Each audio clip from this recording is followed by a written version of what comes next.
What's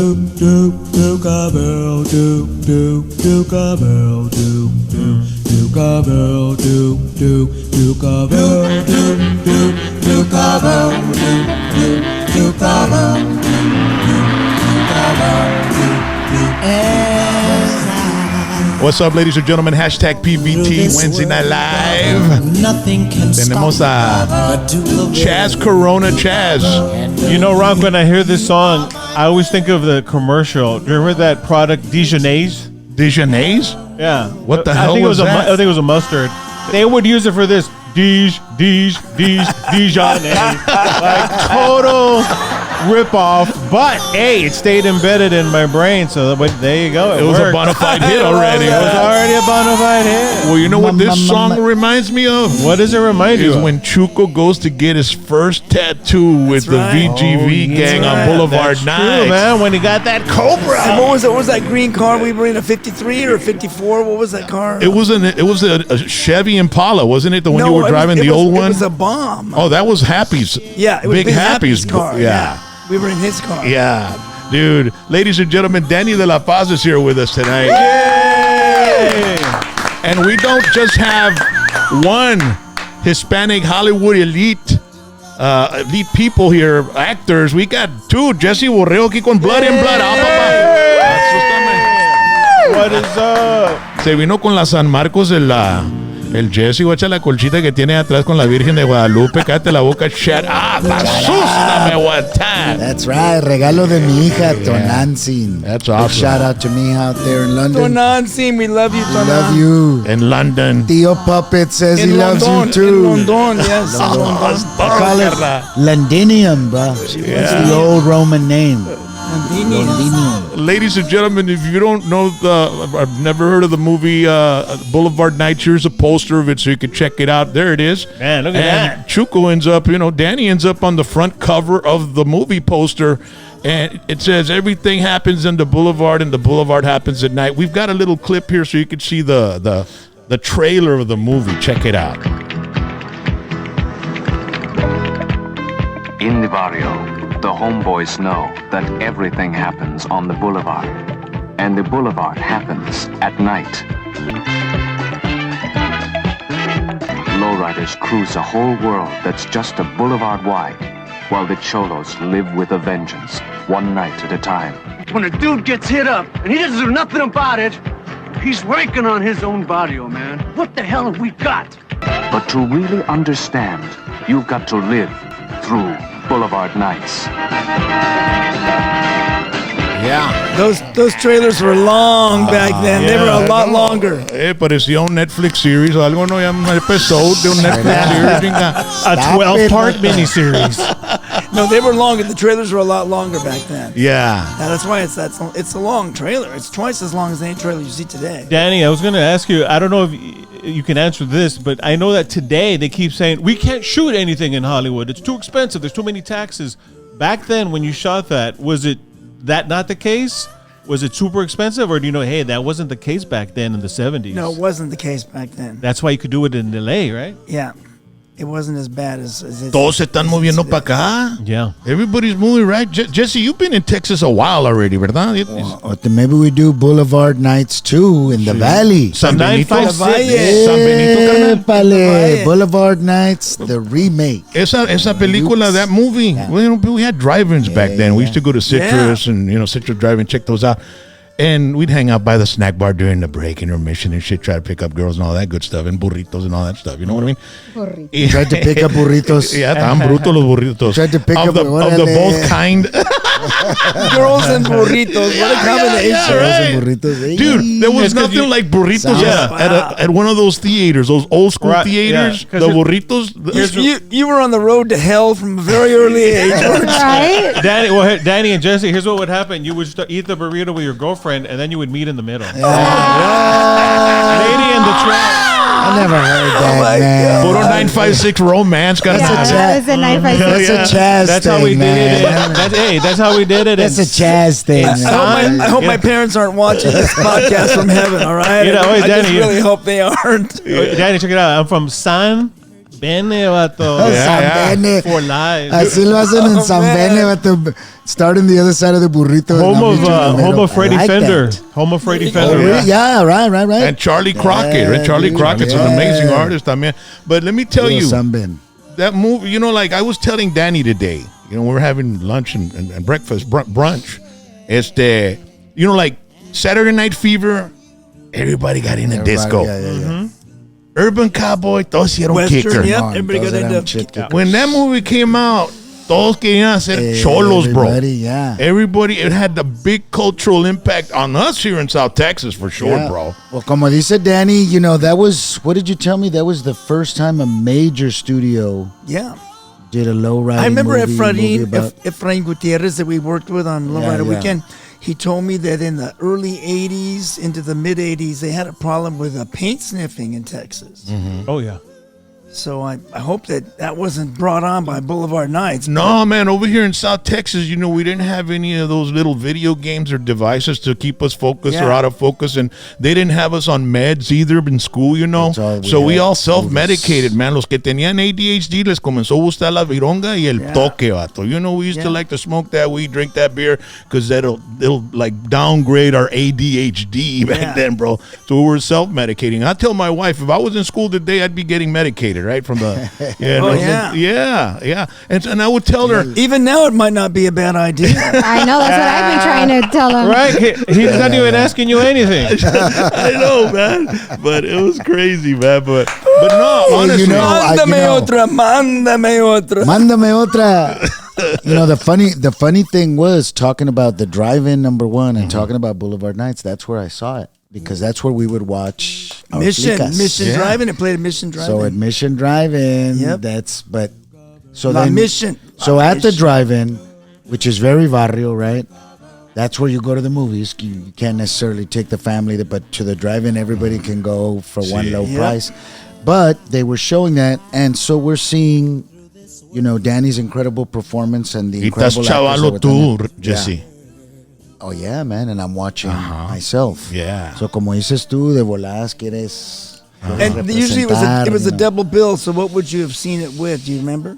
Dude, I don't even remember The other Swarm or Dude, one I don't of those? remember the other one. you know what Hey, they Danny, you know what he probably saw it was probably with? something like No, that, the yeah. Swarm was out of the time. It was a big The double. Blob. The The Swarm. Blob, not No, the no, Blob. no. The Swarm was Blob, the 50s, dude. that's 50s. The Swarm was the B Boulevard movie, right? Night, In 1979, The Warriors came out February. and then And- Boulevard in Nights. March. Yeah, but the Warriors, they didn't show that at the drive-in. You see what I'm saying? It had It's a main- class thing. Yeah. Oh, okay, yes. The Warriors was made for a The mainstream main audience. suburban, Órale. suburban. Boulevard Night got kicked to the drive-in, Drive-in. so like the Yeah. dollar movies. You know, when Blood In, Blood Out was changed to Bound by Honor, so that the raza wouldn't go to the box office and they could kill it right after a couple of weeks, they sent it to the dollar movie, and at the dollar movie They is where changed it it. blew up. Yeah, that's where it blew because that's our movie now. you And know? Blockbuster Video, hello. And that Blockbuster Blood In, Blood Video. Out was one of the most rented videos of all time. Fuck yeah. No, And they would Boulevard they would Nights. steal it, carnal. They Yep. would steal Same the thing with video. Boulevard Nights. They keep it and they pay the $70 fine Yes. or whatever. They didn't care. Yeah. So the They had their own studios copy. loved it because they were always have to order extra ones from Blockbuster. Tower People would Records keep used to it- tell me that Boulevard Nights, American Me, and Blood In, Blood Out were their top Yep. sellers of all time. So And you guys are like half a country apart, you know, as far as growing up. I mean, you were in L.A., East L.A., and then Jesse was San Antonio over here, and you ended up being in the same industry, man. I drank So- Dr. Pepper. He drank Big Red. But, you know, we still found a place in between where we could come together. Yeah. Pepsi. Pepsi, That's oh, where I'm we sorry. came together. Yeah. Puro Pepsi party. Yeah, before Michael Pepsi- burned his hair or after, right? You remember that incident? Poor Michael. The Pepsi commercial. Yeah, I think after that he was replaced. I really do. We It was took Danny tragic. today, Dad and I picked him up, and we took him to go eat. But yesterday, I want to thank the sponsors. I think I sent you the poster there, babe. the tax service that brought down you guys and Del Valle. Simón Del Valle. Valle tax service. Del Valle tax service. Lerma. Yeah, ladies and And his gentlemen. beautiful wife, Crucito. Mercedes. Yeah, and so I spoke with him today, And and their I was beautiful like, family. "Chingado, vato, muchas gracias, carnal, for bringing these two guys down." They have like And- 7.8 children. They've got a big family. And Danny, like I asked him, had he ever been down here? He had never been down to South Never. Texas. Really? Never. Because remember that one time I was going to go to South Padre and you took my ticket? My plane ticket, and you went instead. I was all getting ready to get on the airplane, and they told me, "Oh no, Jesse, you used your ticket." Yeah, He You did. have no ticket.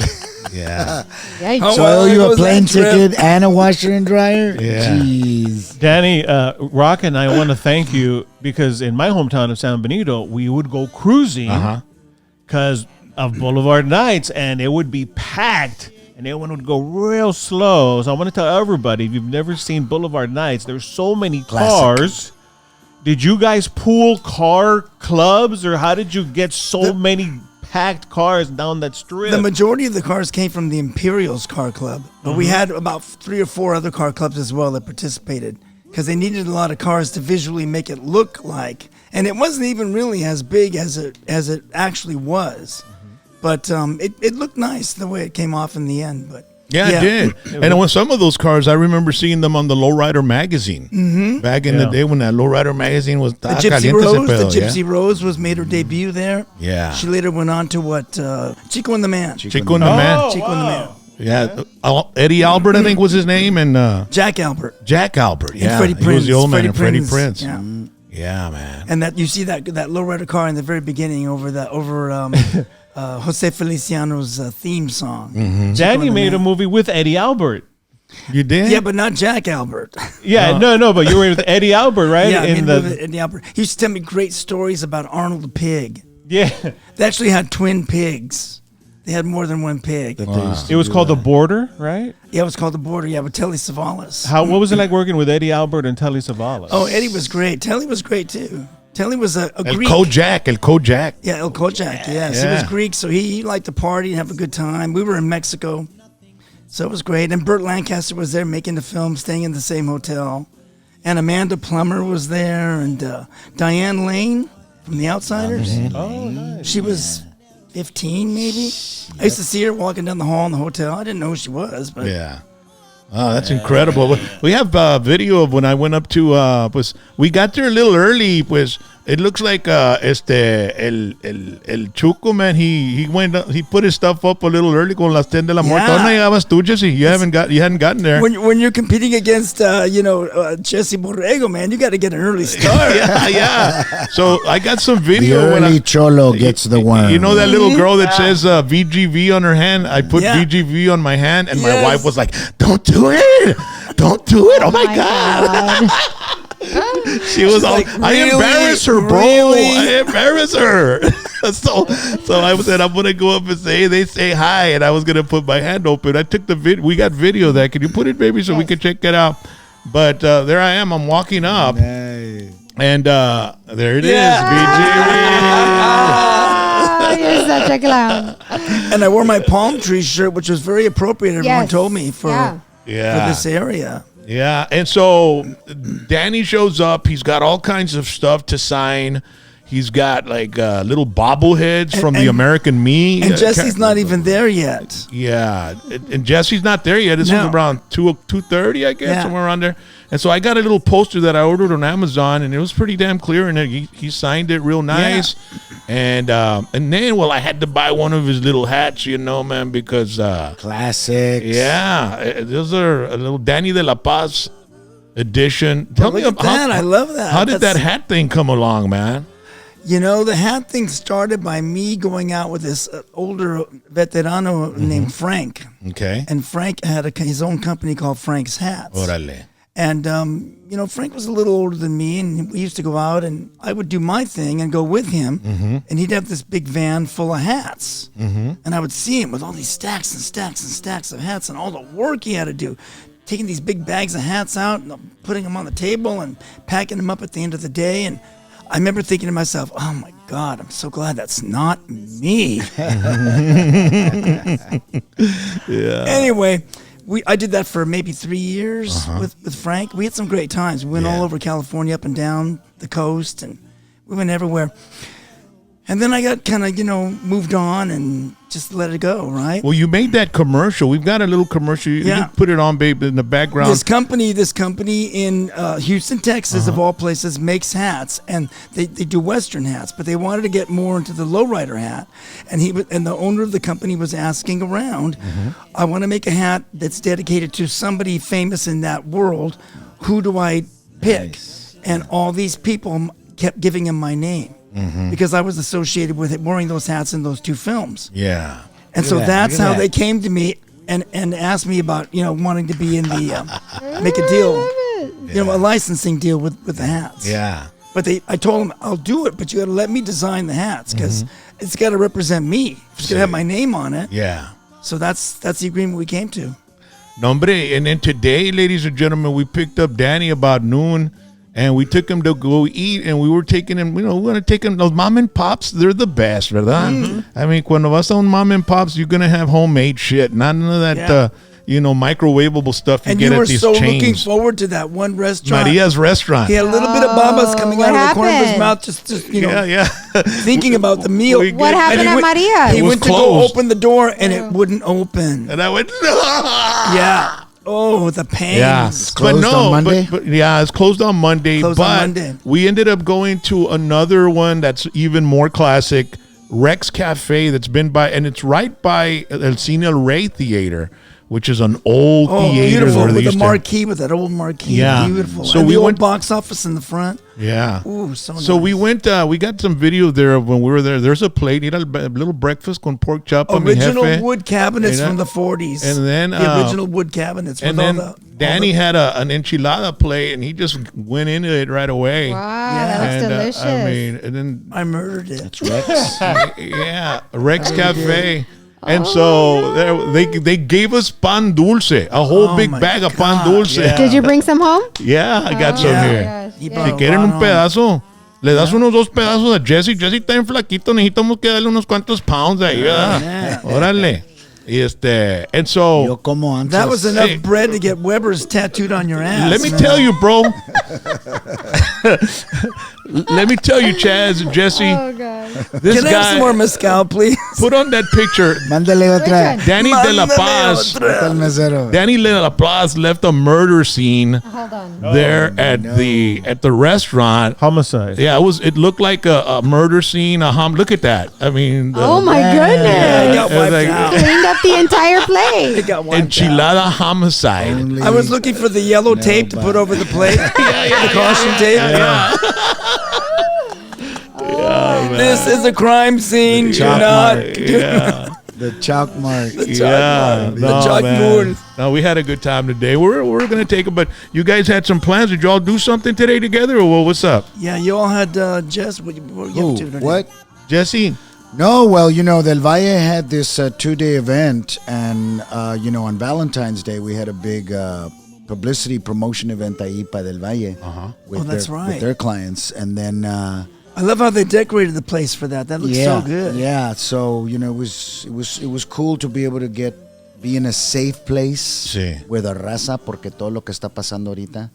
So no había ice, no había pedo. Ay, güey. So it was So great. estaba bien caliente el agua o qué? No había ice. No había He had to drink ice, his Pepsi warm. He had to drink his Pepsi warm. It was puro corazón, puro corazón. Yeah. I was laughing because they did a wonderful. The ladies that work there, all of the people that the accountants that work there at the tax services, they decorated the place and all. It was nice. It was very nice. So they had all these balloons, right? And they said, we need more balloons. Mercedes was on the phone. We got to get more balloons. Where are they going to put these balloons? It was all over the ceiling. They were everywhere. Sure enough, one of the ladies, Sandra, shows up, and she's got all these balloons that she bought at Walmart or Dollar General. I don't know why. I said, man, I know that there's a salesperson there at that store that's happy because They were like, "Oh my God, it's Valentine's Day. I'm not gonna sell any of these balloons." And Oh, no, they didn't And get you stuck walked with in and bought them all. Oh, man. But next thing you know, there's all these balloons. Every time we tried to take a picture, there was a balloon in the way. The string Oh, hanging down, all the strings hanging down. It looked great. llegó Danny de La Paz pareciendo el viejito de Hombre, no, Oh, from up. no llegó el Cholo Valentine. We kept waiting for the Cholo Valentine, but he never showed. He said he was going to show up in a little diaper and a pañal with a little bow and arrow, With a little, like a- and like Cupid. the Cholo hat and the gafa. Little So he was going to Cupid, show little Cholo up, Cupid. the Cholo Cupid, and he never showed up. So. Cholo cute. Oh well, so yes, I did not find. I was searching for my baby, and I didn't find anybody. But we had a great event, and then the next day, me and Danny were hosts and the stars of that event that you went to. Yeah. So, That was ¿qué te cool, cayó, man. carnal? No me Estaba estaba toda madre, chingón. There carnal. was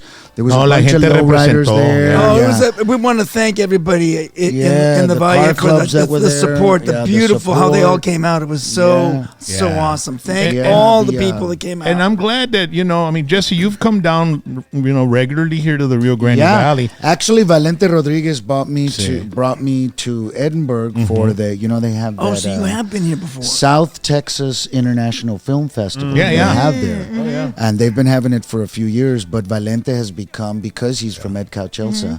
For people that don't know, Valente Rodriguez is well known as Frankie in Blood In, Blood Out. He's been here on the show. But also, couple of times, yeah. So, Valente really loves the Valley. And Sí. he's actually Comedy he's is been his- directing. Well, yeah, but he's Haciendo also stand-up been comedy? he's also been directing a couple of films here. So he's done a couple of independents. Shot here. I went to he wants to continue that. the one this past, I guess it was in December, or when Yeah. was it? When was it that Johnny Canales' wife was here on our show? It was about It November. was. Yeah. And so there's a new December. documentary with Johnny, and we went to go see it. On a Friday night, we went to Brownsville, Wonderful. and they showed a movie, a short movie, and it was Valente was in it. It was a black and white movie, and you know who else was there? The guy that was ¿cómo se llamaba? The Tijuana cartel in Narcos. Their main bodyguard was in that movie too. And he had come from the American prisons, and Felix Arellano's brother introduced him, and they didn't kind of trust him at the beginning, but then he became one of their best soldiers. Man, Narcos Mexico was amazing. Did you guys check that out? You've never seen it? No. No? No. Man, está pesado, man. It's really good. They had Mexican actors on Yeah, it. You know what, It was Joe? very popular. Very. You know very what, Joe? popular. Mucho de esos jales, because me and Danny, as we know, a lot of what we try to do in our careers is try to represent who we are in our experience in a more positive way. Okay. But many times the issue as actors is that we're not the creators.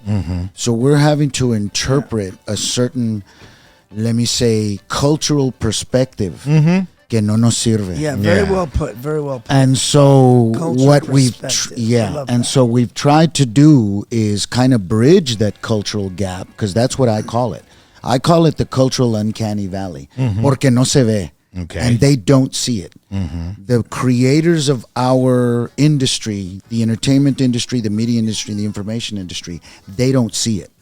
We see it because we grew up in it. Yeah. Tú lo ves because you understand it. Exactly. You're a creator. Yeah. So you see where they're missing the boat. But we do it out of love of our craft and our art. So we do it on a limited budget.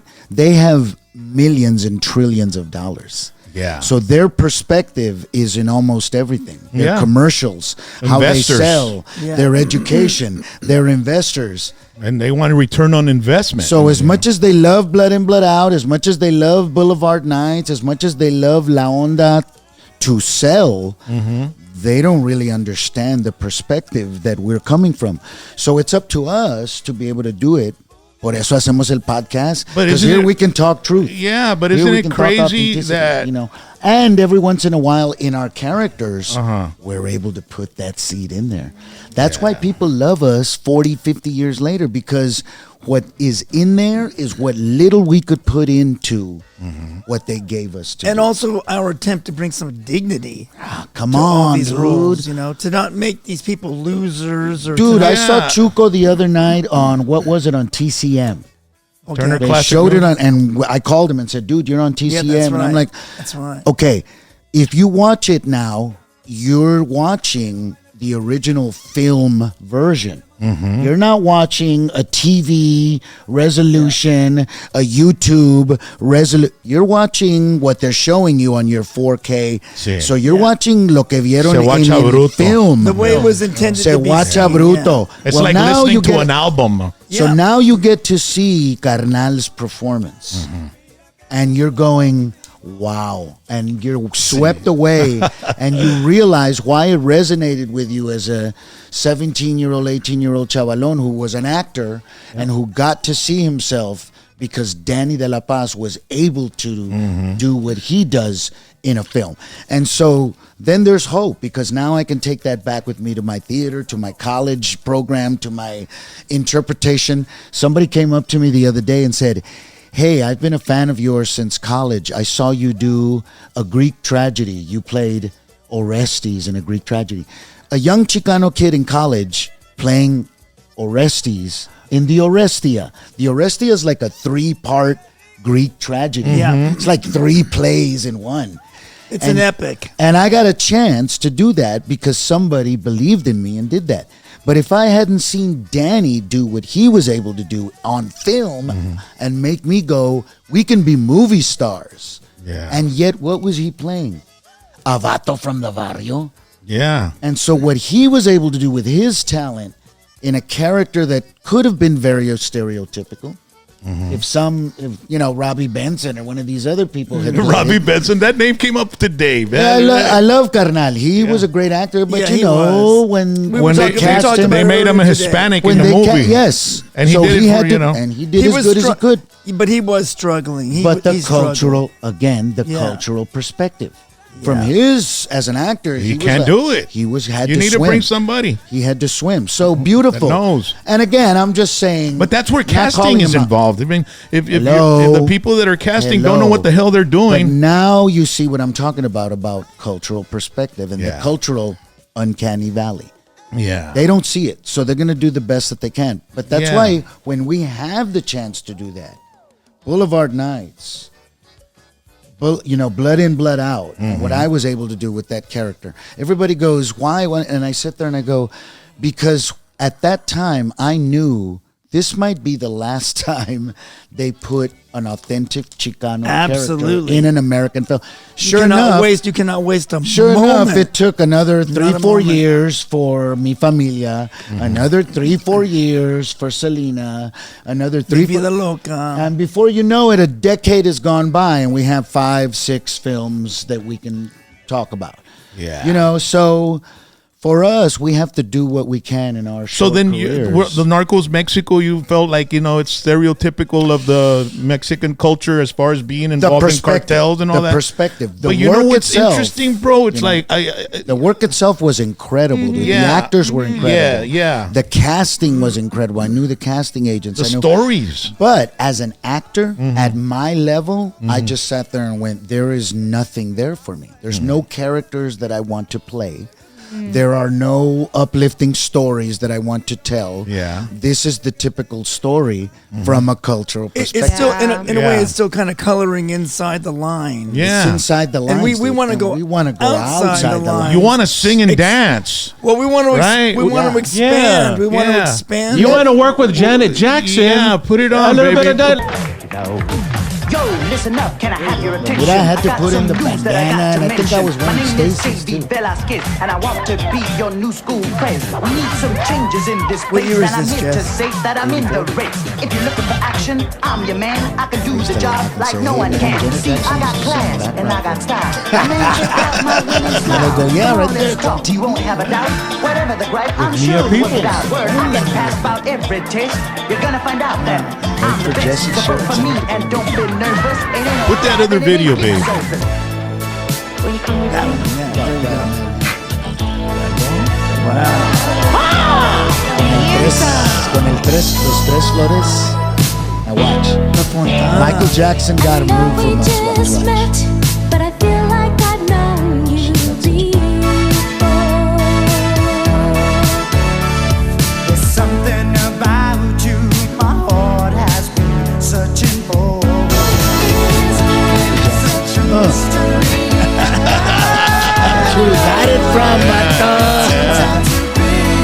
put his hand on his crotch. That's how he changed Yeah. That's Hey, Jesse. amazing. Wow. Jesse, there was an interesting story that you told on how you got, because that was a show Fame, for those that don't know. Yeah. And Fame was in syndication.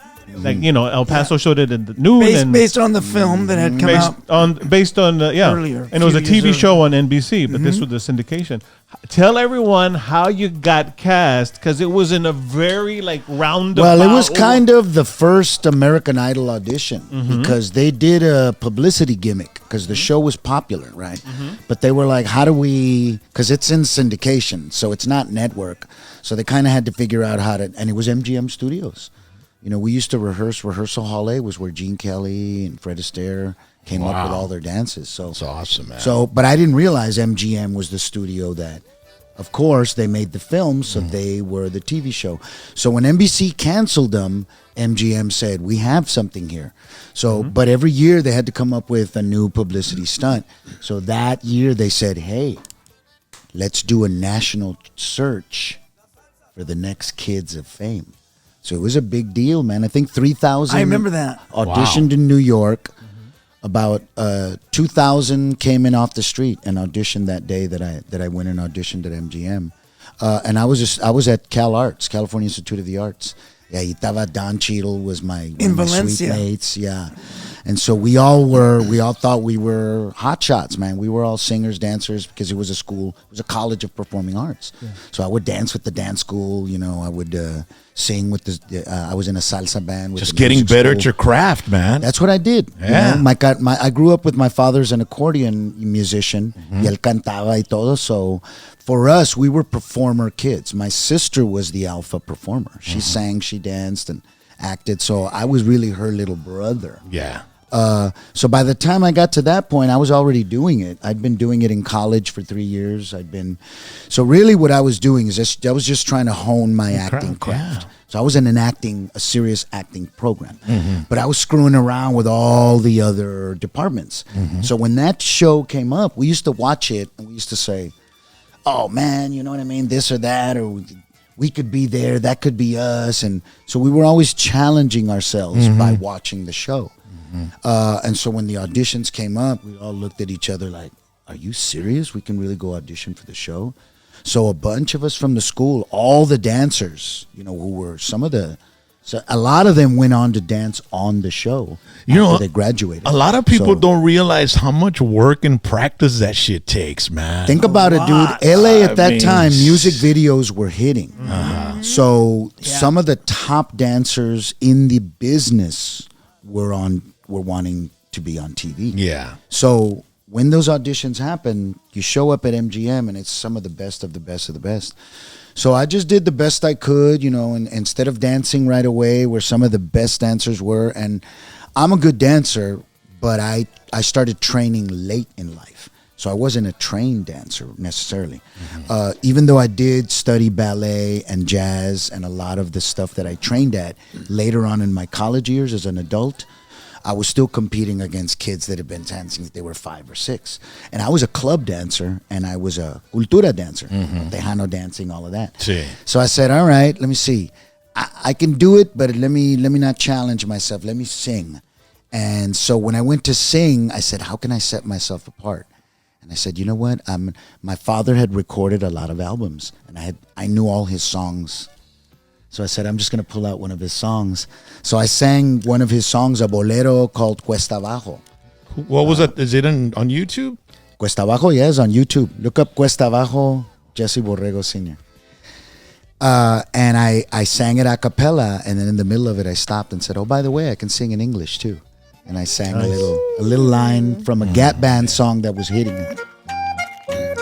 So, wow. So I grew up listening to this, and I memorized it. I memorized it. That's awesome. Let's listen to it. Is that your jefito on the cover right there? It's him playing accordion. Wow. Si arrastré por este mundo la vergüenza de haber sido el dolor de ya no ser. And the crackle of the record. Bajo el ala del sombrero, cuántas veces embosada, una lágrima asomada, ya no pude contener. Oh, by the way, I can sing in English too. Yeah. So se quedaron picados, and they were like, so they gave me the number, go on to the next which was the dancing. So then, man, they were only expecting a few people, so they told us to come back around 3 or 4. Hombre, it wasn't until like 5, 6, 7 in the evening that we wound up coming back for the. So there was thousands of people that came through. I heard that Madonna was at that audition. She probably was. But That's about her time. Fred Berry, rerun. A rerun? Fred Berry was there. What's happening? Well, think about it. Everybody wanted to be on that show. If you were a singer, dancer, Yeah. So we had a lot of heavy hitters go. Y So now ganaste you tú. come back, and but that's the story he wants me to tell. So when we come back, I'm auditioning for Debbie Allen. So Debbie was one of our heroes at that time, especially in the dance world. Not only as an actress, but as a dance world. Well, she was one of the producers. So now I'm like, okay, I gotta do good for Debbie. Well, she gave us, a couple of 8s of some funk choreographies, like some real cool funky stuff, and then she said 2 8s of whatever you want. Well, that's what I do. So I threw in my ballet, my funk, my disco. I did a little bit of everything. You gave her the Whitman sampler, and she got blown away. She got blown away, and she said, "If this kid can sing, hell yeah, sign him up." Right. So on the way out, because it was an open audition, a lot of people didn't have their 8x10s and all that. So they were taking Polaroids, and then they got your name. Right. So they took a Polaroid of me, and me fui, and I gave them my information that I was at California Institute of the Arts. Nombres se tallaron el culo con el papel because they lost it. Yeah. And next thing you know, 2 weeks go by. Everybody from school's getting called back. Naranjas mean nothing, dude. Man. So when you don't hear from an audition you want, you're kind of like. Aguitao. So I was like, wow, I thought at least I was good enough to come back and To do the what next I level, really yeah. do, Yeah. which is act, audition. No callback. I said, all right. So finally there was one young lady, incredible dancer, and she was in the mix, but she wasn't in the acting school, so she didn't make it through the acting, right? And she goes, no, they've got Janet Jackson, and they've got their people. So I was like, forget about it. I was actually working on my thesis project for acting school.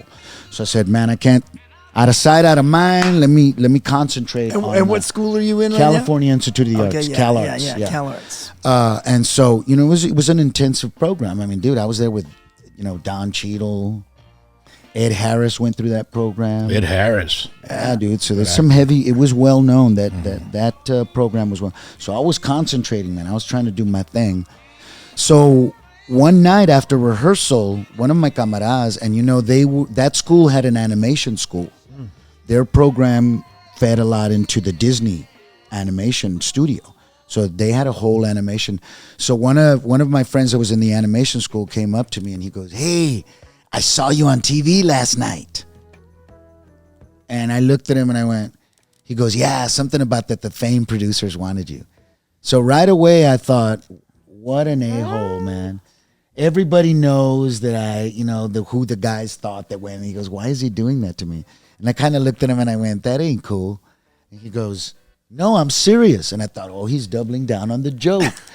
And I went, "Oh, come on, bro, be cool." And he looked at me like, "Okay, you're a dummy." And he left. And I was like, what is wrong with him? And then I thought about it and I went, could it? And I went, no. I said, I haven't done anything on TV. I said, I've done some commercials in San Antonio, but then he goes, no. And then when he said the Fame producers, I said, oh, he's being mean, man. Me está picando, right? Me está picando. Yeah. So I forgot about it. So the next morning, my roommate wakes me up and he goes, "Hey," and it's hilarious because my roommate is John Agolia. John Agolia is a producer in Hollywood now. His father was one of the top producers at NBC, John Agolia Sr. Órale. Yeah, and that was my roommate, dude. And John comes and understanding through his father, he understood the business. Ya He estás understood conectado. he understood this may be the chance you're gonna blow it. So he came up to me and he woke me up and he goes, "Hey, dude, the secretary from the theater school told me she saw them flashing the Polaroid on TV and they said your name, Jesse Borrego. If anybody knows this kid, Oh, because they tell him couldn't to find call. you. They Yeah. couldn't find Tell him you. to call the casting agents from Fame. And at that time, it was Meg Lieberman, well-known casting Oh, yeah. agent. Big name in casting. Now she's an executive producer herself, Yeah. but at that time, she was well-known as a casting agent. Every actor knew that name. Dude, and her partner were looking for me. And so I just sat there and I went, I can't call him. I'm getting ready to do this play for my faculty. I'll call him after the weekend's over. He goes, "Estás pendejo." So sure enough, next day he goes, "I'm sorry, but across the street, we didn't, nobody had telephones at that time." He goes, Puro landline. Puro landline, vato. Across the street, one of the vatos, Don Cheadle's got a phone, dude. And I went over to Don's room and I asked him to use the phone and I called the casting agents and I got him on the phone. You go talk to him right now. And I go, "John, why did you do that?" He goes, "Because you might lose this opportunity, bro. This is a real job. Go talk to him." And I said, "Okay." So I went and talked to him and I realized he was right. The first thing they asked me, they said, "Who is this?" I said, "Jesse Borrego." They go, "What were you wearing in the picture?" And I said, I had on, I didn't have a shirt. I had a cut-off blue jean vest, cut off at the sleeves, tough guy style, but tie-dyed deep purple, right? They go, "We found him! We found him!" They said, "You're not going to believe it, but hundreds of people have been calling. It's you. Can you come to the casting office at MGM tomorrow? And, bring 2 songs, bring 2 songs. You're going to have to sing 2 songs." So next day I went there. I got a hitchhiked a ride, drove in, and There was no Uber or Lyft back then. So it was a whole missing persons campaign just to get you to go. So what happened is they lost my information, and I was so on the top of their list that they were like, "Okay, this kid, nobody knows how to get in touch with him." What? They were like, "Dude, find him. Well, we don't," and I could imagine them going through all the thousands of stacks of paper. But imagine that in this day of the age of information that we have today, with people can find you in Right away. Exactly. At Nanos. that time, back then they'd have to put his picture on a milk carton. Yeah, So the milk on carton. KCAL 9, their affiliate, for 2 weeks, they were flashing this Polaroid, Jesse Borrego. Yeah. Jesse Borrego. Yeah. And so everybody was calling in doing, "I'm Jesse Borrego." With the real Jesse Borrego, please. I saw him at the Piggly Wiggly just last Wednesday. And think about it. Not only did we not have a phone, but we didn't have TV. TV was a luxury in 1984, man, 1983, 1984. So we didn't have we were in acting school. We were in acting program. You were paying your dues, man. So when I realized it later on, I was like, "Whoa, that's pretty crazy." It was that close. Once they got me in their office, olvídate, okay, I showed up dressed as a rough kid from the barrio. Yeah. That's in art school. I got this playing the party. Con sweats, medio fame-ish, pero medio barrio-ish, And they had me do a scene of one of the other characters. Man, I put my little spin on it. They were like, "We love it. Do that. You're going to come back. You're going to audition for the producers. So now you need to put together 2 songs. A cappella is not going to work." And I remember I sang Stray Cat Strut. Oh, I love it. But Jesse Love Borrego it. style, bro. So I did Stray Cat Strut, and I did a ballad. I think I did a little ballad. So it was on. Wow. At that point, it was in the bag. You sang it Jesse Borrego style? Hey, Well, let me see. you got that? Yeah, we got the karaoke. Maybe you can do it. Give us a little style of how you sang it. Jesse Borrego singing Stray Cat Strut in his own style.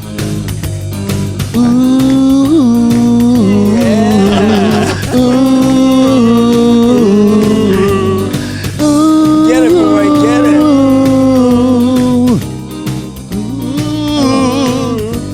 Black and only stray cat sitting on a fence. Wait, no más. Ain't got enough failure to pay the rent. I love it. I'm flat broke, but I don't care. I strut right by with my tail in the air. Stray cat strut, I'm a ladies' cat. I'm a feline Casanova, yeah. Stray cat. Got a shoe thrown at me by a mean old man. I get my dinner from a garbage can. So imagine 20-year-old Jesse doing that. Man, love it. Me dijo later on, Valerie Landsberg, beautiful, good friend of mine. She was Doris in the TV show.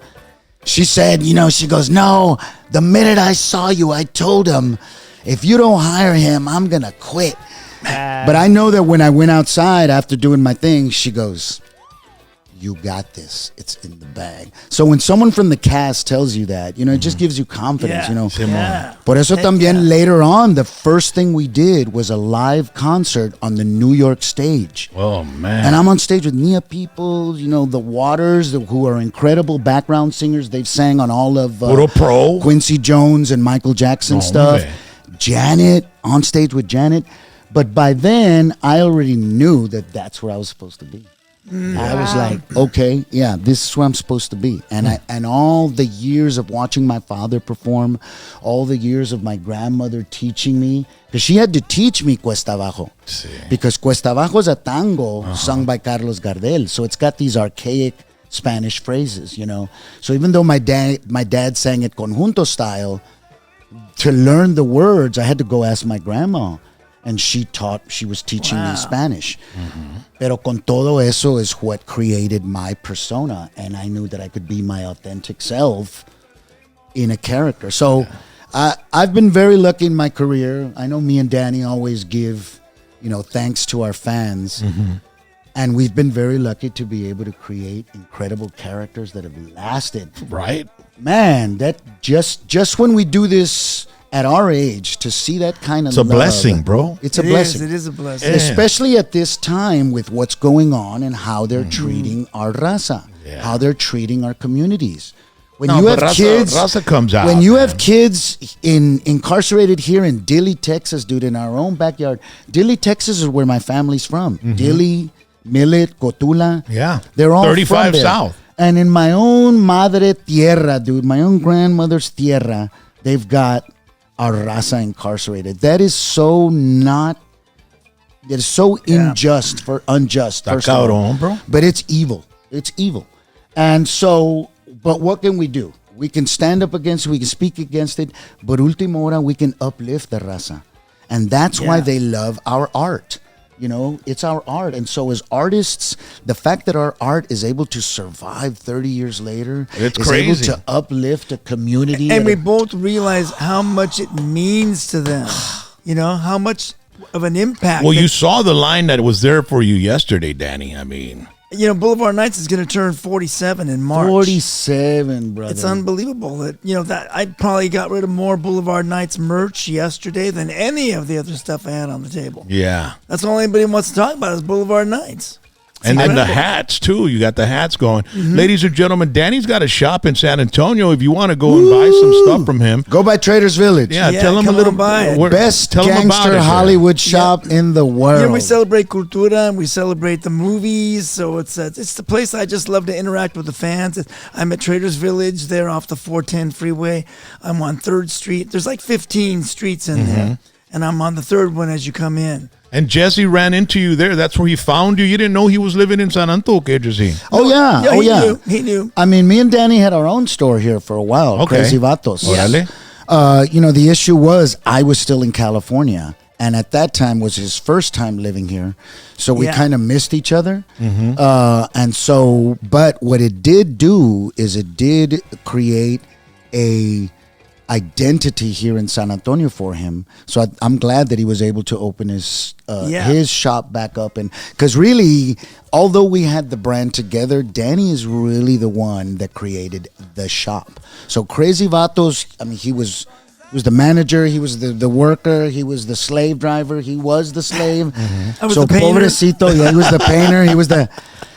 and I would fly in from California when I could, and we would do events. But man, people remember it still, dude. They did. Ask about it. No, we created a beautiful environment in there. We were in the hood in Southtown, off of Presa right there. Yeah. and it was a great experience. And it was in a 1920s tiendita we had some storefront that awesome restored. pachangas in there, Yeah. and some great. We had See. good Christmases. And Yeah. we were there for about a little over a year. Is But there I a- think at that point is when Danny realized I can have a shop, because, well, really, Danny's the one that introduced me to doing signings at lowrider shows and at cultural shows.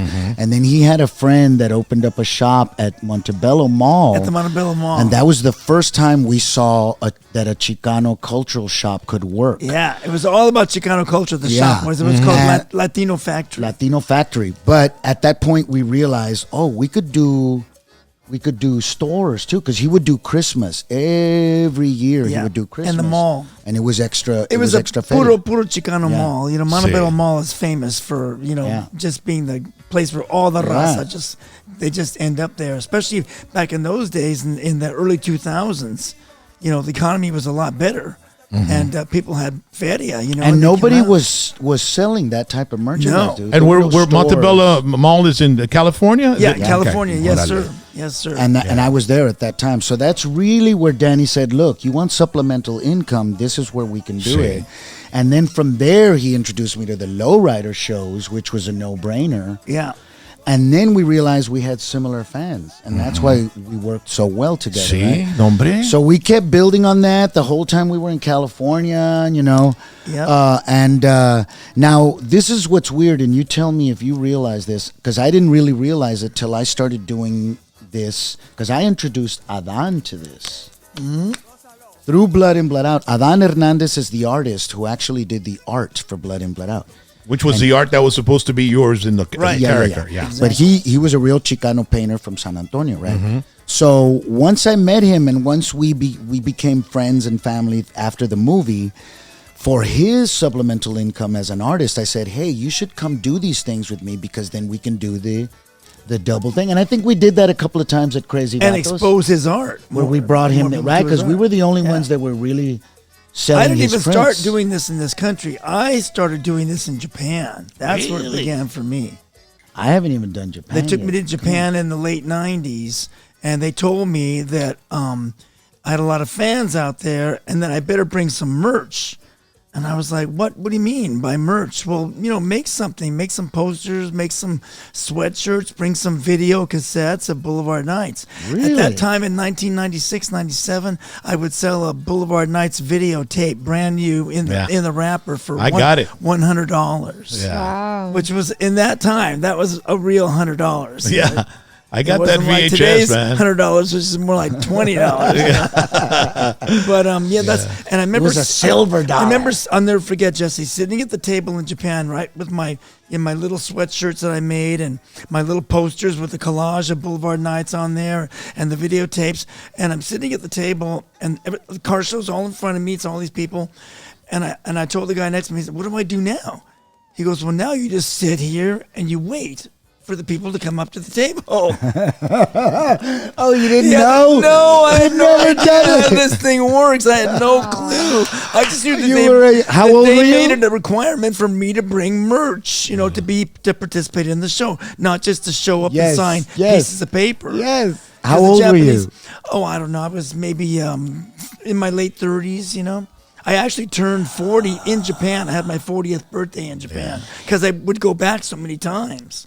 It's interesting. Like Jesse was raised in San Antonio. He went to California and followed his dream and all that. You were a totally different, I was raised in California, Yeah. and then I came over to Texas. Yeah, you were in the Whittier Boulevard area, you said, right? Or somewhere around well, that area? Whittier Boulevard Yeah, runs Whittier. through about 7 cities.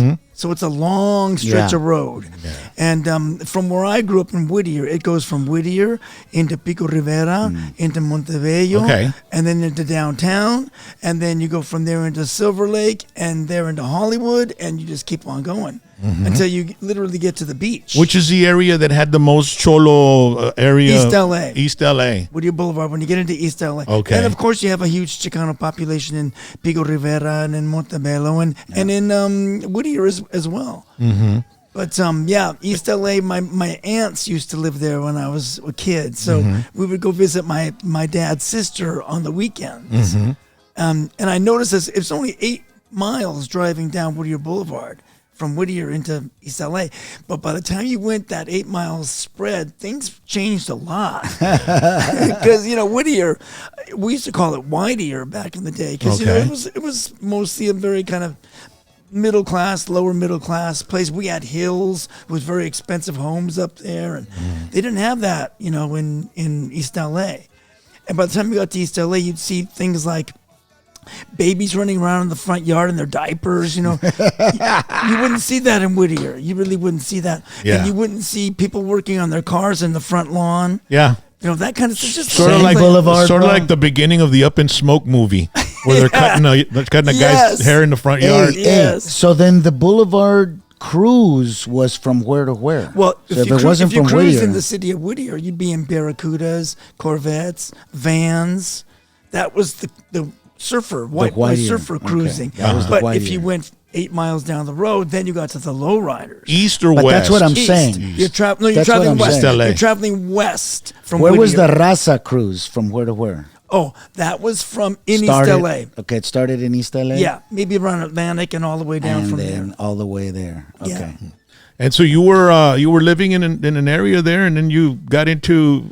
You just went and tried out. Did you go to any type of school like Jesse or anything to learn acting? I got into acting from high school when I was 14 years old.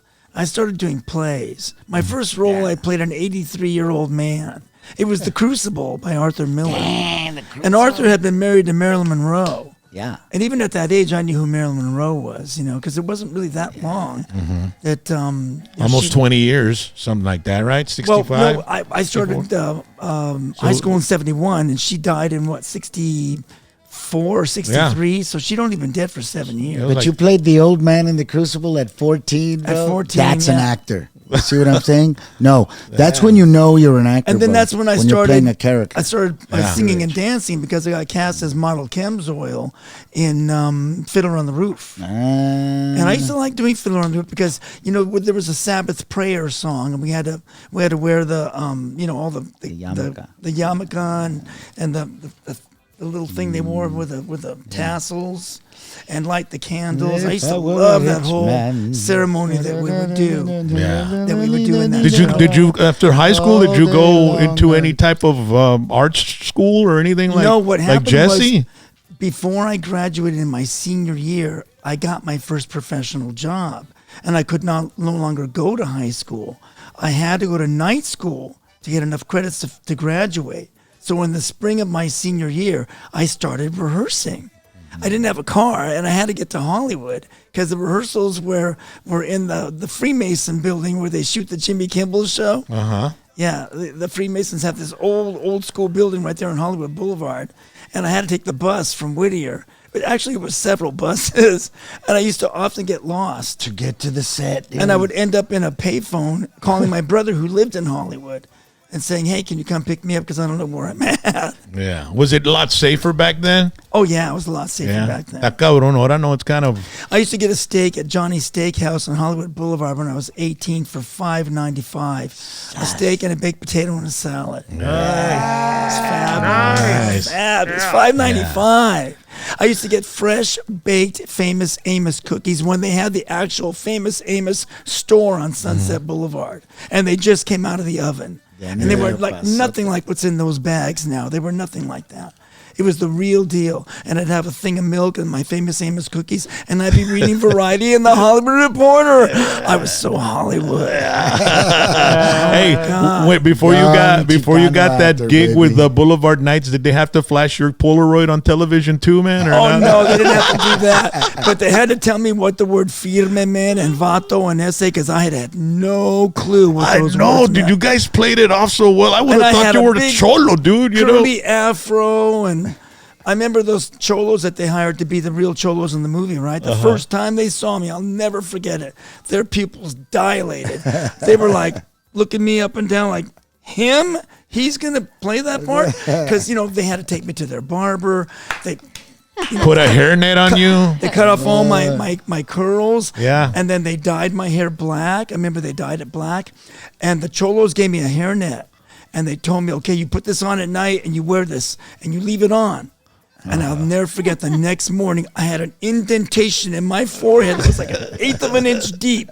And that sucker stayed like that and didn't come out until the end of the day because I had it on too tight. Yeah, I saw an interview where you said they were painting your hair with some dye or something, and it was making you break out and shit. They dyed it, and then they would spray paint it. That's what caused me to break out was the spray paint. Those days there was so much toxic stuff. I know, they were using asbestos to be snow in some movies, and people were exposed to all kinds. But wasn't your hair the color it was already? Didn't that work, or what? It was a dark brown. Well, it's like, remember the movie Giant with James Dean? Yeah, I love that movie. Okay, well, the Mexican people in it, they made them browner because they weren't brown enough. Okay. So you know what I'm saying? So they would do that. They would add makeup into and little bronzer. I was a little bit wetter, so they wanted to make me a little bit darker. But between the makeup and the spray paint, I did have a little bit of a breakout problem. Well, after I saw the interview that you did that was a couple of years back, I saw the movie and I noticed the acne after he was in it. Like, he did break out. And of course, it was in the extreme close-up when they show it. The rest of the time, everything's fine. But I had a great time. I was asking Danny about the part where they're like sniffing spray out of the plastic bag. Yes. And I was like, it was so trippy because I've been in that scene. Like, I knew people like that. I knew camaradas, and they were friends of mine. Yeah, and they'd be doing spray, that spray paint. I asked the cholos that were working on the film with me. Right, tell me how do you guys act when you do this? Show me what you guys do. I had no clue. Sniffing paint, what the hell? And they told me, you just get you get like brain freeze, and then you lose your balance and all this stuff. So I just tried to replicate what they had given me. If it wasn't for them, honestly, I don't think I would have been able to do what I did in that film. I give them all the credit for sharing their life with me, for sharing their personal experiences with me, for really taking me under their wing. Because once they saw my talent, they had a tremendous amount of respect for me. Those gangsters. I loved because I'm a sucker for detail. When you drop the spray can and it lands right by your chanclas with the socks, it rolls I'm like, away. dude, those chanclas and socks are like classic shit right there. And those homeboys made me wear that. The costume designer, and the cholos got together, and they took the costume designer to the places where they buy all their clothes. And that's where Warner Brothers bought all the wardrobe for Boulevard Nights. Yeah. At the places that the cholos took them to. Wow. It was great. I wish we could do a documentary about the making of Boulevard Nights because it is fascinating. Everybody in that movie was so young. I was 21. The director was 28. The writer was still in college. Maybe that's why it was so authentic. You know what I mean? Everybody was in their 20s. Everybody was young. Yeah, and hungry and passionate and wanted to do it right and show. And wanted to give their best. Yeah. Because like Jesse said earlier, it was my first film. And I kept thinking to myself in the dressing room, if you mess this up, baby, this could be your last film as well. Yeah, your first and your last. And when he was doing the screen test, he did it with a guy named Echavarria. Rocky Echavarria. And that ended up being Stephen Bauer. Stephen Bauer, yep. So Stephen Bauer was the one that did the screen test with Danny. I didn't do it with Richard Indiges, who ended up playing the part. I never screen tested. I didn't even meet him till after the auditions were over, I don't think. How did you get along with Richard, the guy who played your older brother? I got along great, but let me tell you, when the film began, the script was different. Richard and Richard's character were the star of the film. He was the star of the film. The older brother. I was a supporting player. Yeah. But after a couple of days of looking at the rushes, at the dailies, at the film that we'd already shot, they started to see my performance. And then all of a sudden, the pages started coming. Yep. And the pages started coming. And the whole shift of the film went from Raymond to Chuco. Yeah. And then I was thinking, oh my God, Richard Indias was already a veteran at that point. He'd made several films. He'd been on Police Story. He was the man. Good looking, Chicano. Yeah.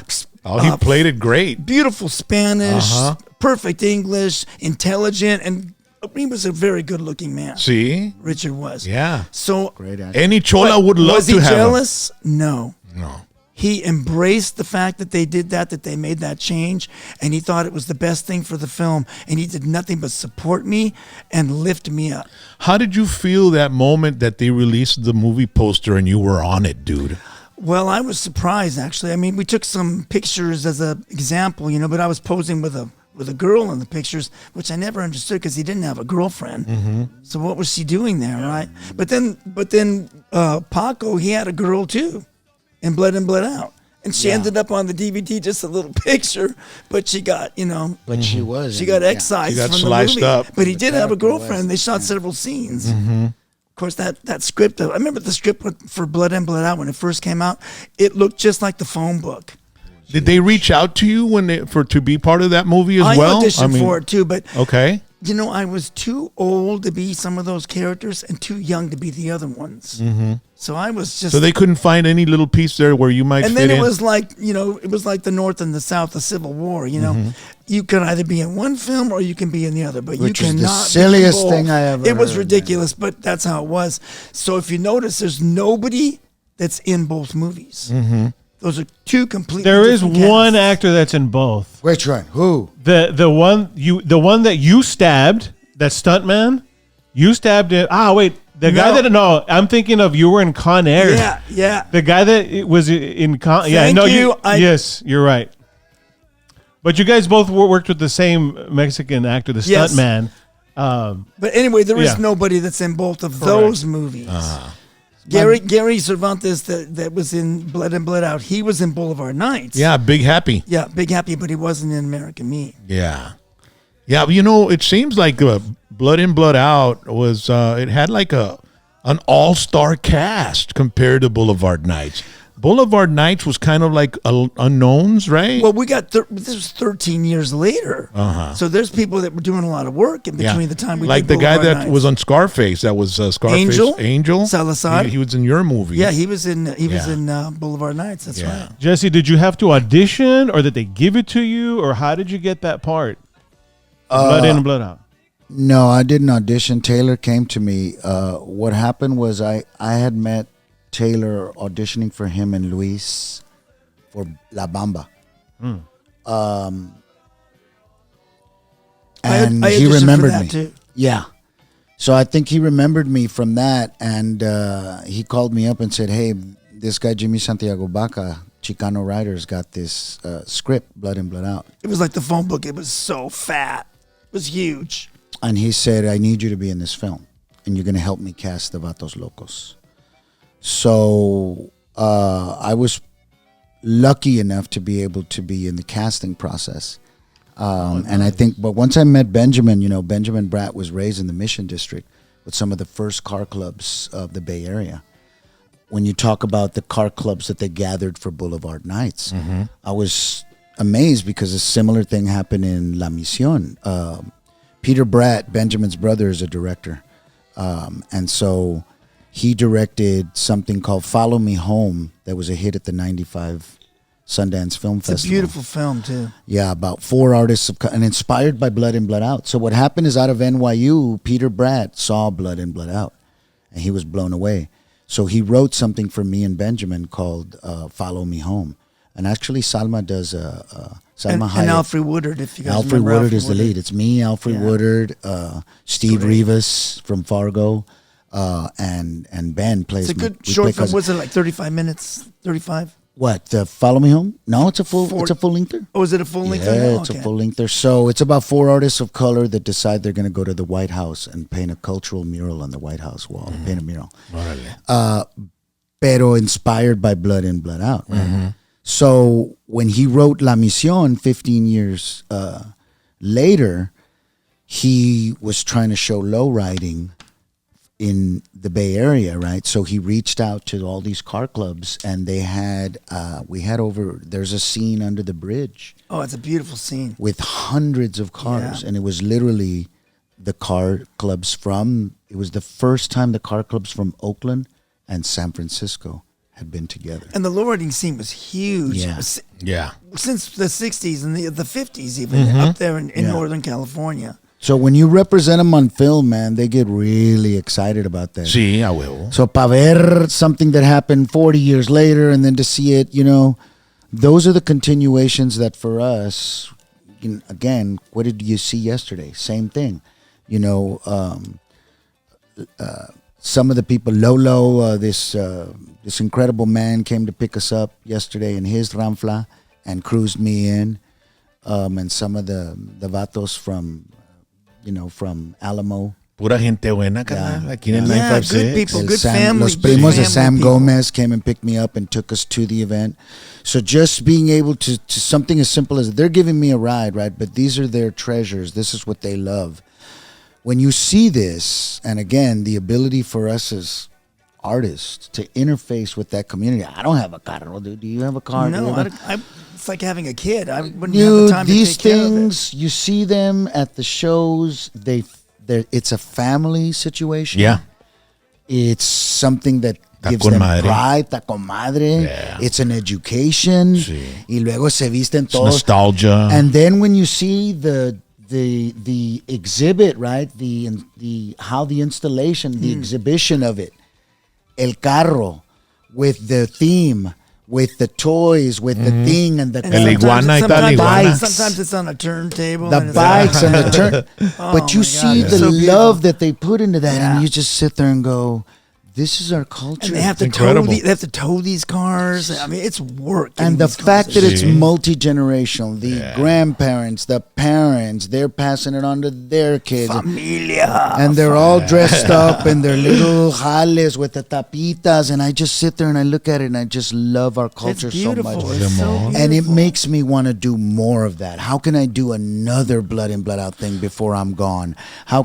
But sometimes it's as simple as just being there. And he taught me that. And so now we carry that with pride, you know. Sí, pues tienes que, bro. Simón, so por eso para nosotros Es tu legado, carnal. It's your legacy, that's bro. It. That's it.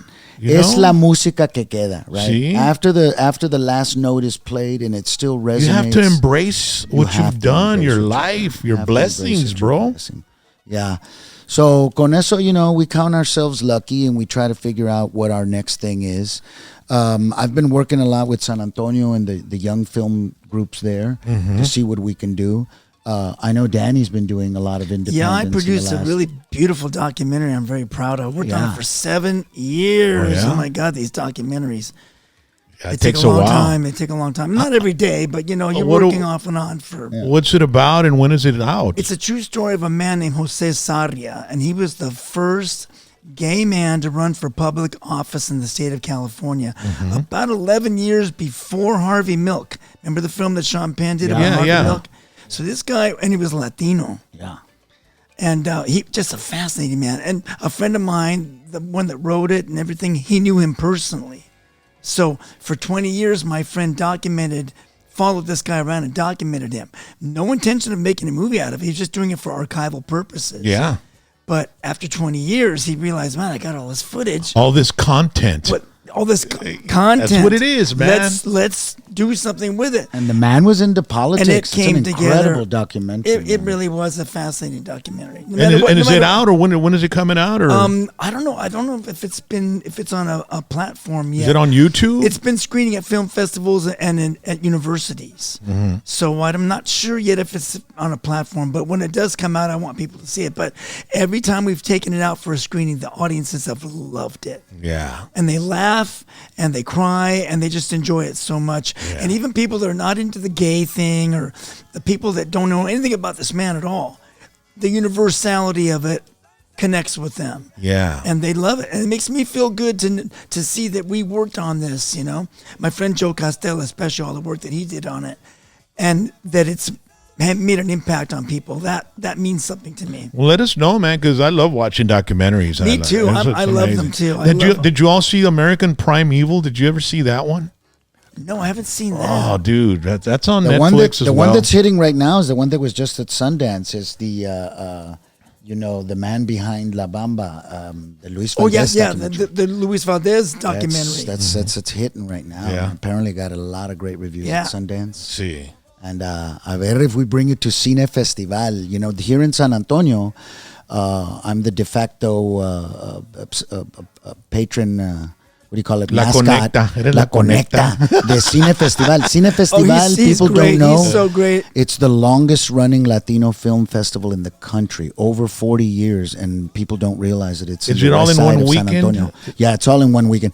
Used to be a couple of weekends, but now, budget-wise, we've been able to pull off a ¿Y weekend. cuándo sale eso? We had the Selena doc last year. Okay. Ahí You showed my teníamos latest Chris film. You Perez. showed We my showed your latest film. Mo, remember you showed Mo? We showed 2 Mo, years ago. and we showed the documentary. And the document. Oh, that's right. They showed Mo and the Yes, documentary on the dude. same Yes, year. man. So we're That's able right. to, with that festival, bring a lot of That's stuff. right, I forgot, So we're I hoping forgot. that this year, along with Luis Valdez doc, we're going to have the film that I just shot with Elpidia Carrillo in Michoacan. I just did a Órale. film in Mexico. Oh, great. But, again, what we do, we're able to hopefully, turn it into something new. See, just recent. keep Que on es? pushing, Aquí mero, man. aquí mero. One of these days, we got to do Lowrider Weekend too, dude. Lowrider Spring Break too. Yeah, you guys got to. I mean, I'm glad you opened the doors here for Danny, man. When he was here and I saw the amount of love he was getting, I was so happy for him, man. And now, I found out he lives in San Antonio. He said, He's there, bro. we're We 3 hours kidnapped him. down, carnal.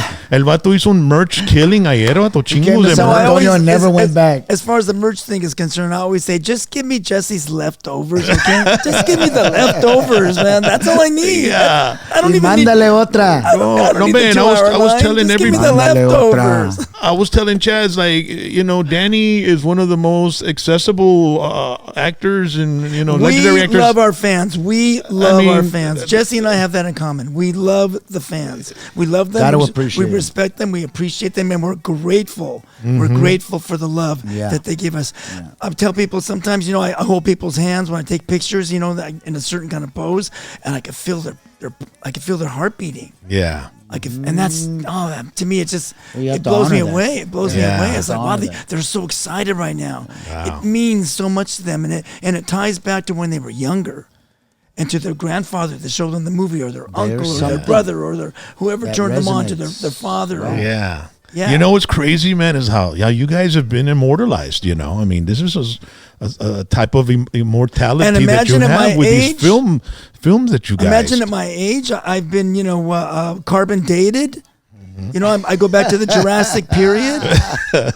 you were like Austin Powers in the Frozen thing, right? What is it? I'm having my own. He's Han Solo. I'm and gonna have my own Carbonite. my own dating app called Carbon Dating. yeah. Fabulous! Come on. Yeah, no, man. That's Chuco and Carbonite. Yeah. That's Puppet and Carbonite. Hey, Jesse. Oh, yes, Jess. You were in Con Air, and you did.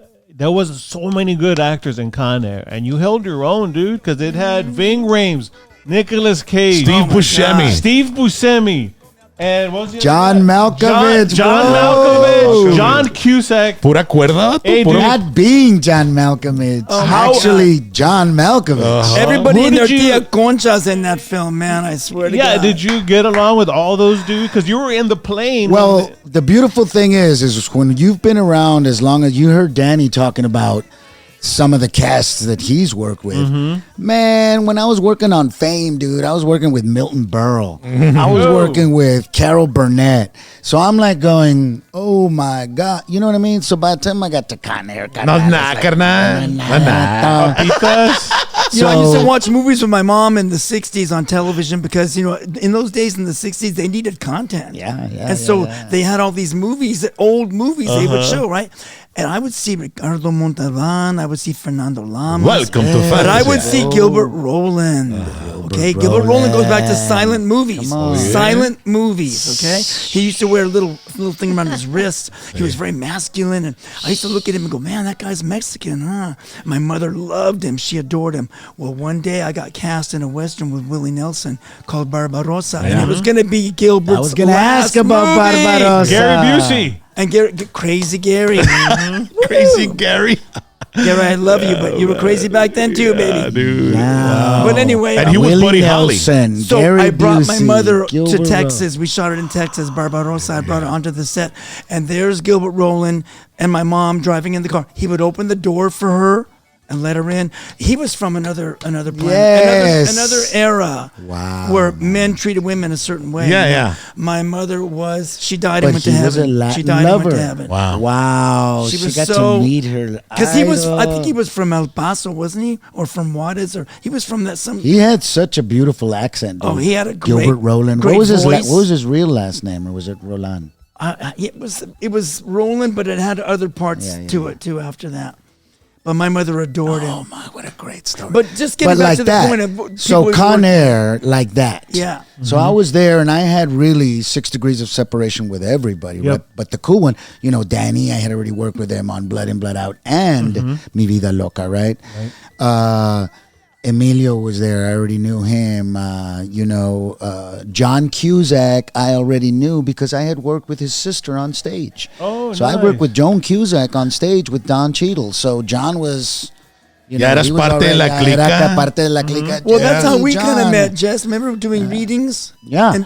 In theater. We worked met in the theater. not in film. We knew each other, but working before film, we worked together in the theater. In the Más theater, que that's todo, how we doing met. Stage, plays. Yeah. So I had already worked with Joan. So working with John, pues ya lo conocíamos, right? The one that Nicolas Cage, right? Mm-hmm.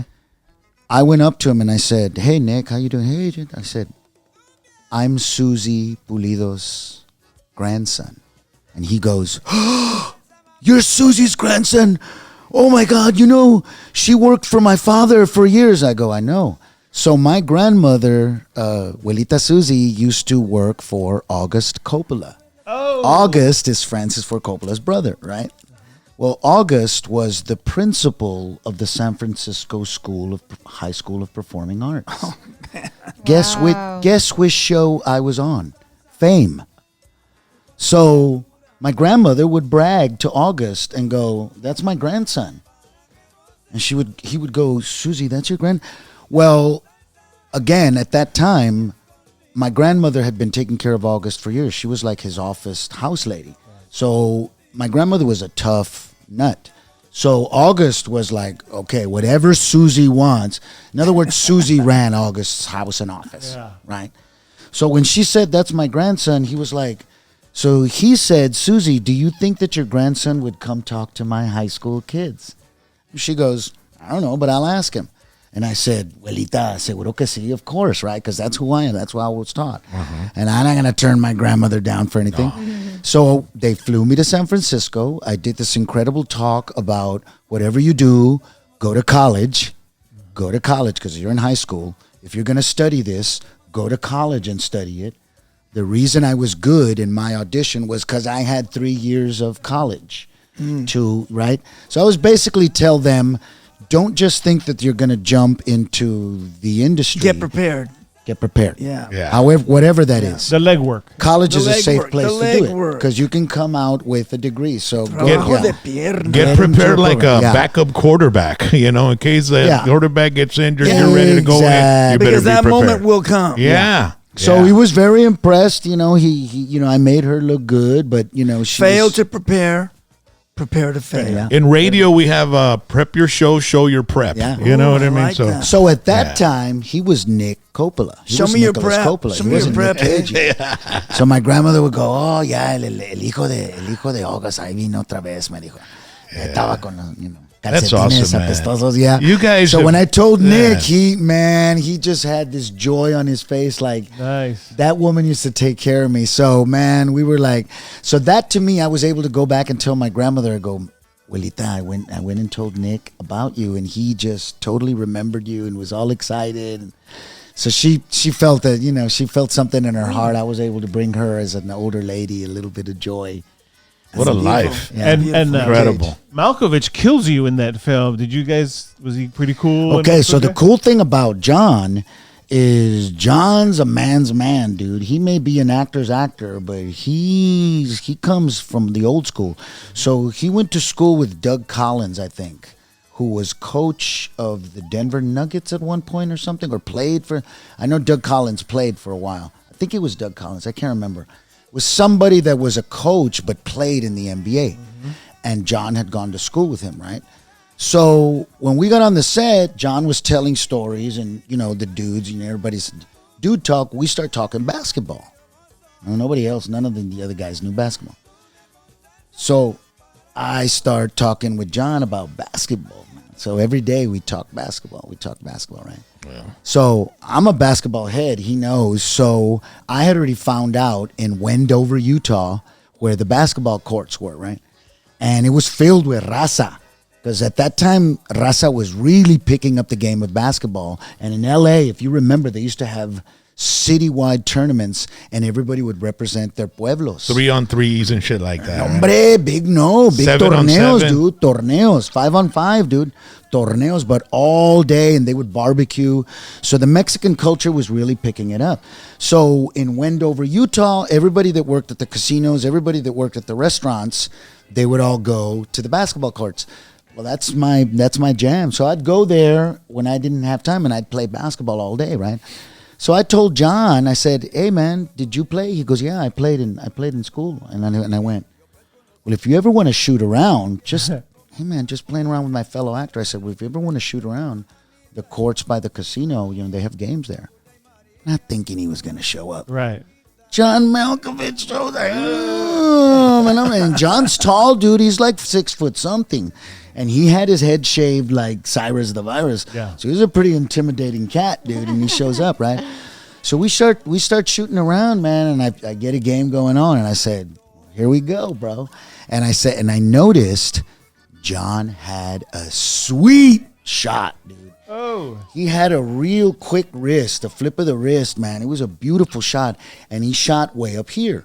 Again, he's 6 foot something. So it wasn't none of these little vatos going to block his shot. Doink. Yeah. So I told John, I go, "Look, they play pretty fast around here. Just get open. The minute you get it, just shoot. Don't worry about it." And he had a great shot. He goes, "Okay." He kind of didn't understand how I played, right?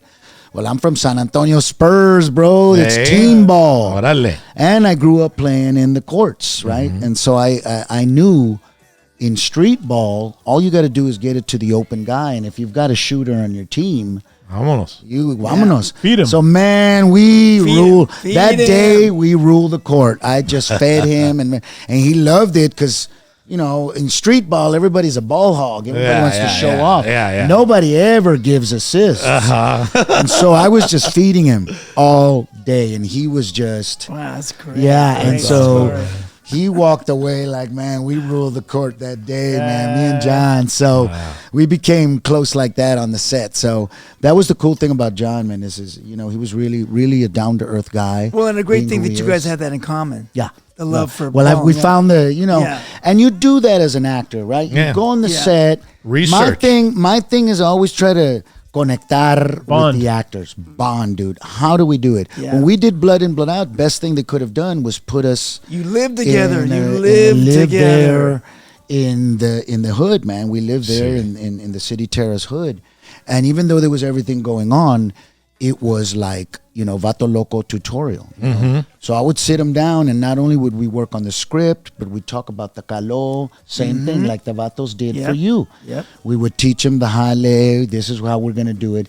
And you could create that camaraderie that brothers and cousins would have. That you're hoping will rub off when people see the film. That yes. they'll feel and it that. blends right into you. Yeah, that's why Valente was so, and again, I was there with the whole acting process. So the minute I found Ben, we had a 2-man game going. You and Ben have a great chemistry, the two of you. I tell people, I go, you got to watch Blood In, Blood Out, Follow Me Home, and La Mission. Yep. Because it's that same arc. That same dynamic arc. I'll tell you the funny story about La Mission. I wasn't supposed to play that character. There's another character in the La Mission Boy. They're called the Mission Boys, right? There's another character in the Mission Boys who's he's a salsa dancer and he's real crazy.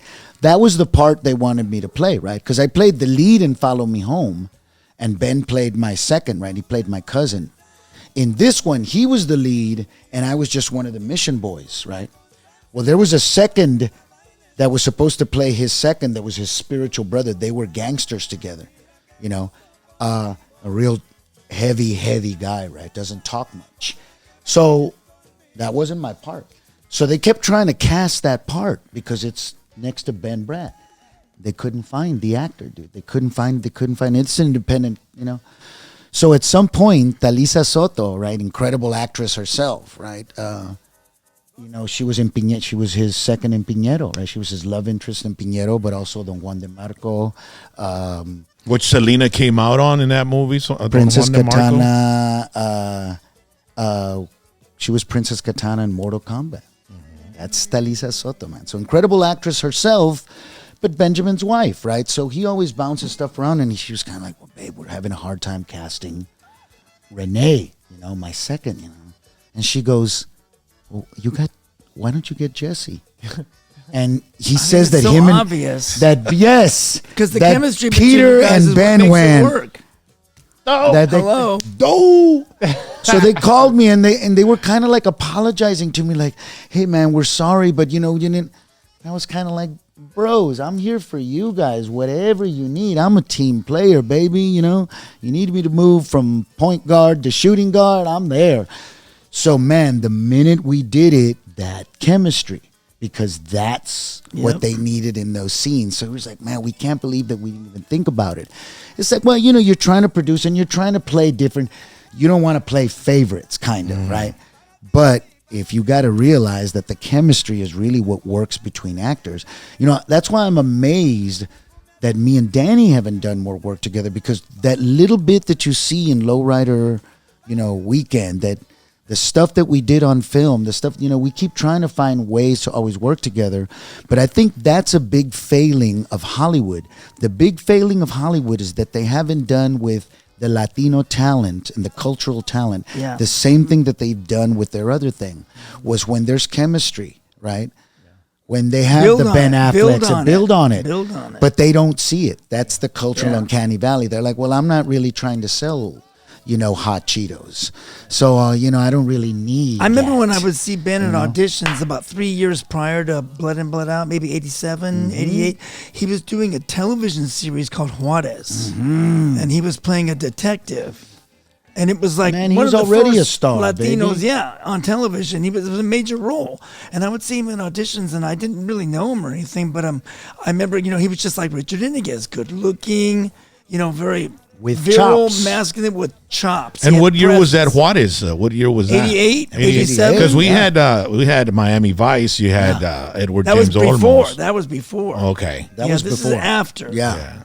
This is the late 80s. But Eddie had been holding it down for a while, dude, because again, his presence represented us. But Is to it do, Zoot but, He wasn't the lead character. but to dude. do what he wasn't wanted the to do, lead he had to character. go independent to do what he wanted to do. Yes. That's how he did Gregorio Ballad of Cortez. Gregorio Cortez, You know, that's dude. how he did all those films that he So did. it wasn't- Stand and Deliver, right? Was Yeah, it- but Stand and Deliver, again, he was already past the role of the leading man, dude. He was playing the older leading man. You know, he was having to play older, but he was having to play the older leading man. So that window was going to be open that much. I think it was American Family where he played the last of the big, you know. Did you ever see Go Four Sisters? No, I never saw that. Okay, so that's, who is it? That's John Sayles? Yeah, John Sayles. Okay, yes. so John Sayles did what? Hombres Armados, right? Yeah, he- Men with Guns. He What was did the other so one? many great films back in the day. The one I did with him, John Sayles, was The Brother from Another Planet. No, what was the one in Eagle Pass? Lone Star? Lone Star. Star. With Chris Yes. Christopherson? Yes, Chris. Yeah, we talking about that Chris today, Cooper, earlier man. today. Chris Cooper. Chris Yeah, Chris Cooper. But if you look at the cast in that, dude, You were the teacher that was very like pro educating the kids about, hey, we have culture here. yeah. But the one who wrote that was, you know, El Juan Sayles. But the movie that he made then later with Edward James Olmos is called Go for Sisters. And I haven't seen that. Yes, you have to see it. But Did you see Talent for the Eddie Game? does, Where he plays a baseball scout? Eddie? No? Talent for the Game? That's where he met Lorraine Bracco from See, so he's been Sopranos. holding it down for 5 decades, 6 Yeah. decades, man. So, Yeah. you know, when you see inspiration like that, all we can do is do what we can. Yeah, just in grab our the supporting baton character. and you just keep going. ladies But and you gentlemen. see what a disservice Hollywood has done to the best of the best of the best, dude. You know, Yeah, can you but you know- imagine if they had given him a 10-picture deal? Yeah. He would have ran with it. Yeah. Man, you He would have know. ran with it. Ladies and gentlemen, got some legendary status dudes here with us this evening. Jesse Borrego, Danny de la Paz. Right after this, we won't get on to our sponsors. We're going to ask them one quick question, so you guys got time to think about it. What's your favorite all-time movie? Okay. All right. Want to thank Dr. T's Primary Care for Men and Women, ladies and gentlemen. You're feeling sluggish, tired, gain weight, you need some tea therapy, boy, I know where you can go. 956-441-2188. Tú sabes, cuando no tienes nada de ganas para hacer lo que tienes que hacer en la recámara, little, lovey-dovey stuff, man, you got to get that taken care of in the bedroom there, guys. 956-441-2188. Pregúntales el Trimix. That stuff will give you adult movie star status. All right? So if you guys need any type of help, look at Ira como salgo de Ira. Look at that. I walk out of Dr. T's ready to kick some ass, ladies and gentlemen. Hell yeah. Dr. T's Primary Care for Men and Women. Also want to thank Roadie's Country Fried Chicken. If you guys ever go to Kill Kapone, do you guys like to gamble and stuff like that? Do you do that shit? Nah, I don't gamble. No, me neither. I only brother. got so many cholo chips, man. Yeah. I don't want to waste them. Well, if you do ever go to the Kickapoo Casino to maybe do some sort of autograph signing and stuff like that, just go by Roadie's Country Fried Chicken. They got the best 41 years of serving Eagle Pass since 1985. Delicious fried chicken. All the sides, fish and shrimp, hot dogs, chicken fried steak. Go by. They've got a playland, and let me tell you, take the kids there. They love it. It's fantastic. We want to thank them for sponsoring our show. Also want to thank Nisi Auto Sales in Rio Grande and Mission, Texas. Man, they've got all kinds of vehicles. You want some vehicles?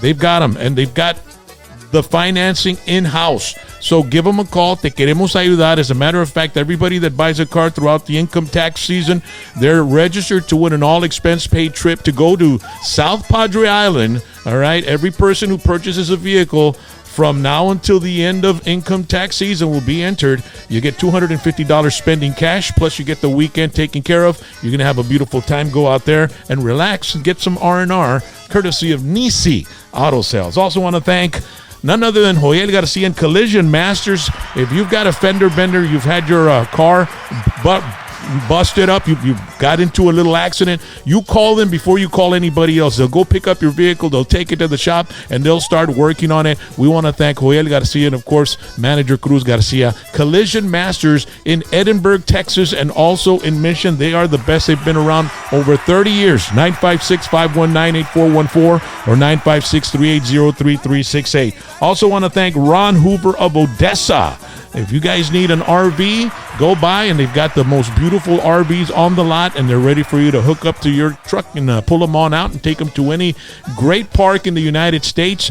The coast is beautiful. Spring break's about to come up, and it's going to be fantastic. It's going to be beautiful weather, and you just take it to South Padre Island, park it in one of those parks, and then you get to go out and enjoy some time with the fun and sun and all that good stuff. But you got to go to Ron Hoover in Odessa, 432-247-8555. They will take care of you. Anthony Patterson, as a matter of fact, he's going to be performing in New Braunfels. They're doing a show between Austin and San Antonio. La Calma's going to be performing, and so is Anthony Patterson. So it's going to be a fantastic show. Make sure to go out there and check it out. It's fantastic. Pura música con madre. 2026 Green Tejano Bash. Also want to thank Bobby Pulido, man. Bobby Pulido, all right, early voting's already done, or it's rarely started. It started yesterday. It barely started. So make sure to go out and vote for the primary election. And here's a little advertisement from Bobby Pulido. We all see it. We feel it. What politics has become. Lies that don't lower grocery prices. Fighting that doesn't fix healthcare. And division that won't protect a single South Texas dream. We deserve better because we are better, and we can fix it. I'm Bobby Pulido, candidate for Congress, and I approve this message because my home means more to me than even my music. And South Texas is the only stage that matters. Don't forget to go out and vote. Early voting is going on right now. Su voto es su voz. Yes, so make sure to do that. Y pues aquí tengo una musiquita de Esteban Jordán, Steve Jordan, papá. Sústame, Oh, shit, el parche. Aquí lo tengo, Jessira. El parche. Wow, look at that. We had some parties. Remember that David Byrne movie, Tall Stories, or what was it called? Born in East L.A. No, it was Tall Stories. Yeah, right? Tall Stories. David Byrne. Remember, they go into a little club in South Texas, and he's playing, dude. He's jamming. Well, there's David video Byrne. of him on stage with Santana and also with el de Los Grateful Dead, Jerry Garcia. Jerry Garcia. And so he's on stage jamming with him, man. I mean, he's one of our 956 gems. You know, a very, very. He was in the movie Born in East LA with Paul Rodriguez and Cheech Marin when he goes to Juarez. Yep. Or not Juarez, it's Tijuana. Yeah. And he starts his own band, Los Nuevos Huevos Rancheros. It's Esteban. Did you ever get to meet him, Jesse? Esteban, yeah, man. Era del barrio. Hey. He would play a lot at a spot that me and my father would play at a lot with my band, Los Muertos, Salute. Órale. And La Asnef ahí, who was the owner, was his girlfriend. So Steve would show up a lot and just jam with his brothers and cada en cuando. There was nobody like him, dude. bro. So it was a great place to be able to catch Steve Jordan live, dude. Yeah, it was beautiful to be there at that time. You don't appreciate it porque estás nomás en la onda and you're enjoying it. But then later on you think about it and it's like, wow, man, we were there. You look back. Ahí estábamos with Steve Jordan live from here to right there. Because there wasn't really a stage at Salute. It was a little bar on St. Mary's. Those are what he loved to do. Yeah, it's what he loved to do. That's what he loved, bro. Man, he would just, and you know, at that time he was already a maestro, dude. So this was the Legendary. late 80s, early 90s. He was already legendary. And the fact that you could again catch him still in el jale, in the scene.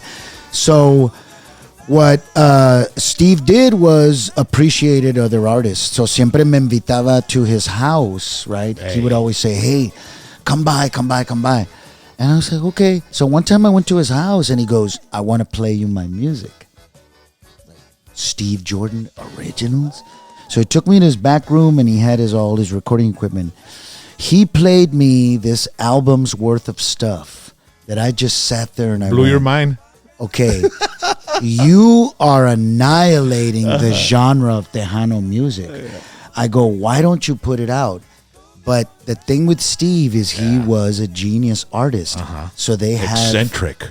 So he was very, very, he had a lot of paranoia about putting out his stuff. Yeah.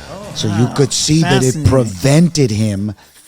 So, I mean, this is stuff that probably stayed in the vault that his family has. He could have been a millionaire, dude. That's incredible. And you know what? He but I preferred think living he in a small house out in la colonia. Yeah, he was a real with his little artist. studio. So I just doing music. I just heard that stuff and I went, wow, it's a shame that some of this stuff may never be seen because how is he going to get it out there if he doesn't get over this? But it was just the experience that a lot of our artists have. I mean, you talk about the unsung characters that we'll never be able to play because we never got $1 million budget to do. You know, so those are the kinds of things that I think our society has done to our artists from our culture. So that's why a lot of times we celebrate that. But the internet's he should have won chingo de Grammys. Oh, My father should have won a bunch of Grammys. But he didn't care for that, Instead bro. of tirando el that's tipo. the El thing. vato no le In his importaba case, ese you're jale, right. carnal. Yes, but that leaves behind all that genius that I know. never got heard. I know. brother. But Unrealized. there was no way we Yes, could get him to bro. do it. I'd always tell He him to, did this. bro. He I mean, did like, this song. He did this song, dude. So in the barrios, my dad taught me the barrio talk of the West Side. It was chifis, chifa. It was F. It was el F. And you know, in different barrios have F, right? Yo foque fero fopo Sí, foria para eso, carnal. Órale. But We speak with the F exactly. But he did a whole Tejano song in it. down here. Sí. It was Cuafando fo, yo incredible. fuera fo, yeah. So he blew. I was like, I go, you realize that nobody knows what this is. Yeah. No, man, yeah. So, you know, those are the kinds That's of crazy. stories you tell that if you ask me if I knew Steve Jordan, Did I go, you have you all ever I can heard tell Steve you is- Jordan? Oh yeah, and what a great character that would be for a film. Well, right. Great opportunity for an actor to try to capture that. We used to say he was the Jimi Hendrix. You know, of the Jesse, you could accordion. play him, bro. Ponte un parche, ponte la peluca you y go. ponle carnal. Older parches. The younger one. Yeah, have to be dude. some. No, hombre, te ponemos el Robert De Niro Irishman la shit. de-aging, But you know, emerging technology. my dad was like that. My dad was a Steve Jordan genius, kind of. You're never going to realize what he really did. He played every instrument. My dad, Jesse, when my dad passed away, Flaco called me. Because, I worked with Flaco. I did a film with Flaco. So my dad, Flaco would come tell me things and say, your dad knew his composition. Your dad in the boleros was incredible. He was a genius. Los arreglos. Tu papá era maestro de los boleros. Tu papá, nadie sabía you know what I mean? Yeah, he told me, he goes, your dad was one of the first vatos to start playing jazz progressions in conjunto music. Yeah. Rancheras. It was like, wow. So, when you listen to the stuff that Steve Jordan was doing progressively, when, you listen to older generation like my dad that was starting to already do kind of arrangements like that, you realize that, okay, those vatos didn't record a lot. Those vatos didn't do a lot of that. So, you just kind of were supposed to be there at that time. I just forgot to me. Maybe that's how we are. Some of the theater stuff that we did was just seen by some of the people that were there. But Steve Jordan to me was like the Eddie Van Halen, the accordion, carnal. Yeah. I mean, he started putting effects. He started putting effects on it, and then he would do lead solos on the freaking song. I remember Ephraim would talk a one. lot about him. Check this one out, Dan. Sing his praises. Check out this lead solo, man. Accordion. Right here. It was delay.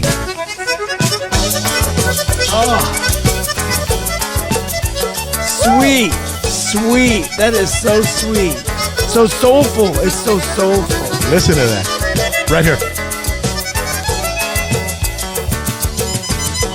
The guitar is him. In the background, the bass is him. Is beautiful. He's in the studio, did everything. It's layered. Wow. They need to make a movie of Steve Jordan, dude. Honestly, they really do. It makes me want to put on my salsa shoes. Yeah. And boogie with you. He told me when they were over there with Cheech Marin that they gave him like $20,000 for the part, and then they put him in this ritzy hotel.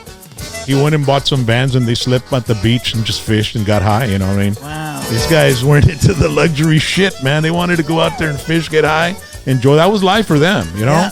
And the simple life. It was just the art for him, man. And that's what reminds me a lot about you guys too, man. Especially you, Jesse, man, porque tú eres puro arte, carnal. Es todo, carnalito. And I appreciate you, and I appreciate Danny, and I'm really glad that you guys came out as a tag team, and fans got to meet you all for the first time and get to know you, and especially you, Danny. Now you got another home south of San Antonio, dude. Oh, I love San Antonio. I love San Antonio. So what's your favorite movie?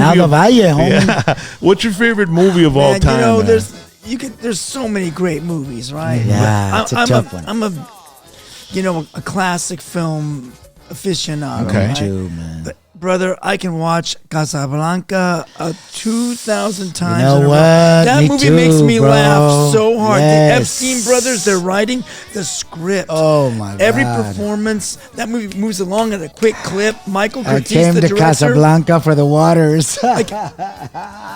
But we're living in the desert. I was misinformed. Oh, I'm peeing in my pants, and I've seen it 100 times. Yes. And the performances, Every time man. When Bogey first sees Ingrid Bergman, when he first sees her, his lip starts quivering. Oh, it's so God. tiny. Oh, it's a detail. Oh, it's God. I wish I could have met him and tell him, dude, how the fuck did you do that? Have you heard the song of I Casablanca? watch it as a study, man. I watch it as a study. And the sometimes. cinematography and Michael Curtiz. I hear he was a bear to work for, but a brilliant director. Every movie he ever directed was just genius. Yeah. I could go on and on. I like this song. Casablanca. Play it. Casablanca. This song's about Casablanca. Have you heard this one? Oh yeah. Oh my God. Yeah. Who's this? No, it's Stewart. Yeah, okay. It's Key Largo. No, it's Stewart. First name? It's Key Largo, though, right? Ian? No. Oh, and it's about Casablanca. Listen to the lyrics. Oh, it's like, move it. That's it, right? In the country where they turn back time. Yeah. You go walking through the park like Lorry contemplating a crime. Yeah, that's right. You know it. What's his name? Stewart. Al. Al Stewart. All right. Oh, great Year of song. the Great Gato. song. And it evokes Year of all the the feeling Gato. of Casablanca. Yeah, it yes. does, man. It like transports me Yeah. to the movie. That movie's been very influential. People That'd that be don't a even good speak one. English love that movie. What about you, Jesse? You're gonna say Casablanca también o qué otra qué es You tu know, película I número love uno? me some Los Olvidados, dude. I think that was the first Gorgeous. time. Gorgeous. Yeah, I think that was. Was the that Gabriel Figueroa, the cinematographer? Was it? I know it was. Buñuel, I worked with him. right? Can you believe he's a Was Luis legend Buñuel? in Mexican cinema? I worked with him Wow. on one of his last films. Yeah. What about you, Chaz? But Los Olvidados. Oh my God, that's brilliant. It broke my heart, but just the fact that It's a heartbreaker. you know, yeah. So Those that kids living in the street like that. that's one of my. It's actually top very- ¿De qué años es esa película, Jesse? What year is it? Buñuel, that's 50s, right? Yeah, It's early like in the 50s 19 maybe? Yeah, it's a classic. It's an It's old a classic. I gotta check Luis that one Buñuel. out. It's a, Danny and Jesse, mine, and tell me what you think of this. I never get tired of watching it. Debbie Does Dallas. Yes, you knew mind it. reader. Yay. Yes, but the sequel in 3D. No, Híjole, how about Sally and San Hey, Antonio? no. Oh, this is gonna get on so a censored. on a drive-in. This episode's Vicky gonna en el be Valle. so Wait, censored. on the drive-in. On yeah. the drive, they used to show porno at the I know. his Stop hometown porn. drive-in. Yeah. No, like hardcore the porn, real dude. thing. Wow. No. At on, the on a drive-in, specific dude. night, like Say on it isn't Tuesdays. so. On Thursdays. Thursdays, yeah. It was called the Citrus Drive-In, Yes, right? it was. In San Benito. On 77 Sunshine On Street. Thursday nights. It was about adult it. movie night. Porno is such a that. private thing. 30 Can you believe they would have it at the drive-in? Yeah. In the car. Yeah. They had one in 30-foot San Antonio penis. too, dude. Yeah, 30-foot penis. But anyway, back to my favorite movie. And tell me what you guys yes. think of this. I never get tired of watching it. Have you guys seen Shane with Alan Ladd? Oh, Oh, come on, George bro. Stevens. George Stevens, thank you. But he's I brilliant, can brilliant watch it filmmaker. over. Hey, but that kid is great, man. The Did he little ever do kid- anything Oh. after that? Yeah. Oh, he grew up and he did all kinds of stuff, dude. He was Because that kid was brilliant. and tell me if Jack Palance is that Oh, the my best God. villain? Okay. Oh, the cinematography. Do you know the where he cinematography. recreated that character, right? Jack Palance? Yes. No, that character. Jack Palance. Do you know where he recreated? Think about it. He You redid remember- and Big City Slickers? Or? No. What's the movie with Anthony Quinn, Anthony Quintero, another Mexican after Jesus? Viva Zapata. Barabbas. Oh, Barabbas. Do you remember Barabbas? Yes. Remember when he Barabbas. becomes a gladiator? Yes. Who that's comes right. after him? That's right. Is it It's Jack him. Palance? Look at the look that the gladiator does when he gets all. Remember when he gets all weird and I love this. That's on Blu-ray It's now. the same look as the gunfighter before he shoots the Yeah. dude. It's the same. But you know what evil- else is great about Shane is the female and the dynamic The between wife between her and Shane, like Van Heflin. like she's Oh, trying my to God. she's trying to not like She's him. trying to not, but it's so she's having a real struggle, Yeah. and it's beautiful to see That's it. a It's good so one, real. Shane. It's That's so the real. orale. And little Alan Ladd with all of his apple boxes, and there's he's a so scene- many different yeah. heights in that movie. I can't keep track of. He's taller. He's shorter. What's going on with this guy? Rock, you've never seen Shane, have you? Yeah, a long time ago. Oh. Hey, but you know what Shane! though? One of the Come movies back, that I love to Shane! watch because it's so successful Shane! is Luis Valdez's Come Zoot Suit back! Yeah. on Come film. back, Shane! On film. Because I never got to see it as a stage play. Did you What's see that? Zoot Suit as a stage Oh play? yeah! Oh my At God! the Mark Taper? Edward James almost. But I big love how they cojones, captured big that. cojones, man. They tried to recreate it in the 2000s with the Mexican actor, very talented actor, but he didn't have the gravitas. No, but the movie to me captures the film idea of it while at the same time saying this is a stage play, you know, that theatricality of the presentation of the story. It So works, that I but love in it, the yeah. play, when he gets stripped naked and he's standing in that pool of light in the middle of it, you could hear the cockroaches having sex. Yeah. It was so quiet. So Zoot So- Suit is another good one. It was amazing. My favorite movie is Barfly. Barfly. Mickey Rourke. Faye Dunaway. Have you ever seen that movie, Freaking dude? Dunaway. And Mickey Rourke. Mickey Rourke. You know, before he got reconfigured. Yep.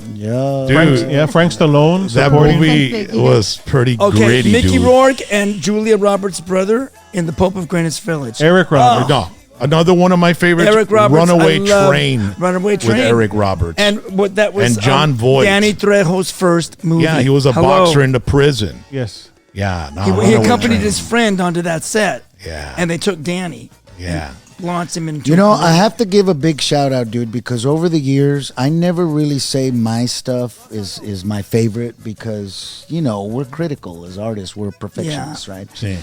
Pero to tell you the truth, one of the reasons that Blood In, Blood Out really works is because Taylor Hackford is a brilliant director. And when you look at Officer and a Gentleman, Against All Odds, The Legend of Lila Claire. Dude, Dolores Claiborne, very underrated as a film. Well, that's Dolores Claiborne. Even Ray. My mistake. But, man, you look at Blood In, Blood Out, the reason it works is because of his direction. So Gabriel Beristain, incredible cinematography, Mexican he did a beautiful cinematography. job. Beautiful, right? The acting off the top. Jimmy Santiago's, you know, Floyd Mutruck's and Jimmy Santiago's Baca script. Incredible, right? All of those. Bruno Robeo's production design. Incredible. But when you put all that aside and really look at the narrative, the pacing, the shots, and ultimately what he had to do. So he had to take, the story is there's a 5-hour version out there, right, carnal? That's the phone book I was talking about earlier. I asked Taylor about that. He goes, there is no 5-hour version that exists. There's a 5-hour cut that I showed to the Disney executives when I was trying to convince them to release it as 2 films. So basically he had already done what Coppola did with Godfather. Over the course of 1 year, he shot both films and then released them separately. That's what he wanted to do. So he already had Blood In, Blood Out 2. So he tried to show them that 5-hour cut to say, look, just let me release it as 2. And they went, ni madres. We don't care that you've already got it. So he had to squish all of that into one film. So, but it's kind of brilliant. Yeah, a lot of stuff stayed on the floor, but his brilliance came through as a director. You know, that movie's over 2 and hours as an long, editor. right? It's But 3 those hours. 2 hours, right, they lead to one thing, the most important thing in that movie. That scene in the riverbed between you and Benjamin. The final scene. In front of the Everything- mural. Everything that came before it was leading us to that. Boom. The whole movie is Boom. encapsulated in that one scene. And it was shot, what, a year later? Yep. 6 months. 6 months. 6 months later, because your hair was all chopped up. You'd already wrapped. Yeah. And they went back and they knew they needed a new ending and they shot that scene. They shot the best thing in the whole movie. The whole movie leads up to that scene. The two of you, it's so moving and so evocative and so powerful. You cannot watch it without being moved to tears. It's so beautiful because he's so tight sphinctered. He's And so that dynamic. and yeah, you are bro. telling, let go, let go, let And go. you're Jesse, your Finally range. does and cries, bro. Cry. I actually when went he up to releases Ben and his I was emotion- like, Ben, you're gonna make Paco cry. He goes, dude, Crucito's the only one that could make him cry. But ultimately, as a brilliant actor, powerful scene. Okay, you have to see La Misión, dude. If that had been a studio film, he would have been nominated as a dark horse because, you know, what he does in that film is he takes that Paco character, then he does it in that Abel character in Follow Me Home, then he brings it all the way around in that Che character You seen in La Mission. La Mission? You seen it? I'll look it up. No, I haven't seen it. When he comes to the door Academy Award, and the woman Yeah, opens the door and he can't speak because he's so filled with emotion. yeah. He cannot speak. It's brilliant, It's man. absolutely. It's I'll So check when you it out. see some Blood of the In, best Blood work. Out, Some of the best. He deserves an Academy Piñero. Award for that. Blood In, Blood Out, Piñero, La Misión. Yeah, no, he's you a know, talent. He's a way major underrated, mad bro. talent. Way underrated. Yeah. So, Yeah, Es lo que way pasa, underrated. I pero- totally agree. I totally so agree. between us all, if we could all collaborate more, I hate and him work so much. together That kind more, of we talent would be- makes me Órale. just green with envy. Aquí estamos, extras si quieres. Aquí estamos. Ladies and gentlemen, Danny de la Paz, My Jesse brother, Borrego. my carnal. Bro. Toasty. We got to do this again because Danny has this. He says that Paul McCartney of today is not the real Paul McCartney, dude. It's our little secret. Him I wanna and hear. Biden. Ladies Him and gentlemen, Biden. Everybody President knows. Biden. Everybody knows. Yeah, right? no, since the 60s. But man. at least he's not a and tranny. and when you were telling me that over breakfast, I was like, I remember that time when they were talking about, that Paul had died in a car wreck, and then they did number 9. You listen to it backwards, Talk to Me, Dead Man, and all that conceptual But no, stuff. it's deeper than that. All the stuff that came out in Magical Mystery Tour and all those albums that people thought was gibberish, like, I Am the Walrus. They don't understand the lyrics. Mm-hmm. Those lyrics have a meaning. They have a real meaning. Yeah. It's written in a code, and if you could break the code, that's what tells you the true story of what happened. And it is gruesome. Yeah. Ladies and gentlemen, not we're a going to pretty get picture. together again because Danny lives 3.5 hours away, and so does Jesse, man. So we can be here 3.5 for hours, weekends. baby. And if you need them to go by your event and sign autographs, they contact you guys personally Call us. on social media. Okay. Absolutely, yeah. Órale, Social carnal. media, reach out to us on my social media, Jesse And Borrego mine, you Official guys are on going to put them up Instagram. there. Yeah. And above all, mi raza, big shout out to to those incredible everybody. communities that have been standing up to injustice, to the authorities out there in el pueblo de Nuestra Señora de Los Angeles. de Los They were the Angeles, first times for a year and a half. Our Chicano raza, our people in LA have been standing up to these authorities. Those incredible people with their mayor in Chicago, the raza again. Those incredible communities that have gotten For what they together, just- for what they know unified is in wrong. They know what's Minneapolis. wrong in their Our hearts. raza down in Dilley, Texas. Our politicos, Joaquin Castro, that has been here, from Texas, or Representative San Joaquin Antonio. Castro, coming down to Dilley and standing up, getting Liam let go. So all of these heroic stories, but more than anything, are families that are being detained and yet retain their dignity, retain their love of who they are. We pray for them, and we're going to stand up for them, raza. Chale con ice, stand up to what's good and just, and we're going to keep doing what we can. But if you can, midterms are coming up. Su voto es su voz. Yeah. Vote for people that are going to change this around and stand up to injustice. And above all, keep looking out for each other. Share those neighborhood watches, the way the communities, those of us that can, we should. We're living in So, an incredible time. We're on la the threshold cultura of cura. a great change. A great light is going to come into the world. Yes. A great light. And there's nothing these dark people can do Y about la it. cultura cura. The dark ones can do nothing about the change that's going to happen. And it is going to happen. La Trust me. cultura Would you ever cura. think about running for office, Jesse? Man, that's a dead end road, baby. I agree. The way we represent is I like agree. this. I'm a storyteller. Órale. I'm a storyteller, dude, and nobody's gonna tell me which story to tell. Mm-hmm. And Dictate unfortunately, to you. when you work for the authorities and when you work for the system and you work for the You're man, bought and paid they're for. gonna tell you what story to tell. We fight against that all the time, and that's why we don't work as much as we do. I tell people my career is built on the hundreds of times that I've said no for the few times that I was able to say yes. Yeah, no, that's Very So that's how it that's a is, good carnal. convenience is to Yeah. say no Total sometimes. agreement, yes. Pero sabes que your vote is. I do have a hashtag Vatos Locos Vote. Because at the end So of the day, you have to listen look to in the hashtag mirror. Vatos Locos Vote. Órale. That's part of what I push. A lot of that, and hey, that's where you make your choice. But you got to live with your choice. You do. At So the if end you of the day, you voted gotta for look in este that mirror vato, and like they, what you see. they blame a lot of what happened on the Latinos, you in El Bayuco, right? You know that, right? ¿De qué? They claim that este vato's there because of you. You know that, right? Yeah. They're throwing shade on us. Okay. So I say, okay, the numbers may say that, but how come the white voters that voted for him don't get blamed for getting him there? They're blaming Latino men for So you see how the cultural Sí, pero, perspective I of mean, the story but the gets media twisted? también, bro. Exactly. I've been in media 40 years. Migrant crime. Yeah. Migrant crime is bullshit media. So we're the victims of that. The only way you can change that is by voting. Yeah. What's real, voting your conscience, voting Pues es for your yo raza. creo que es el desmadre voting que for your pasó cultura. antes con el Biden, que se hizo un desmadre el pinche border, vato. I mean, if that It was chaotic, brother. It was bad. And it's better there was now. no vetted. And it's better now. Well, I mean, ya no está cruciando nada. It's better now. Do you see little, what I mean? Yeah. They've got us twisted into believing that it was President Biden's fault. No, I actually lived through it. I mean, we're living in the border yes, town. You carnal, know what I mean? pero no te creas que es la culpa de un vato. Es la culpa del sistema que está pasando, carnal. There's a manufactured desmadre, they were making money. Yeah. With everything that's haciendo feria. Okay, border crossings are down to zero, right? Yeah. But is our society better?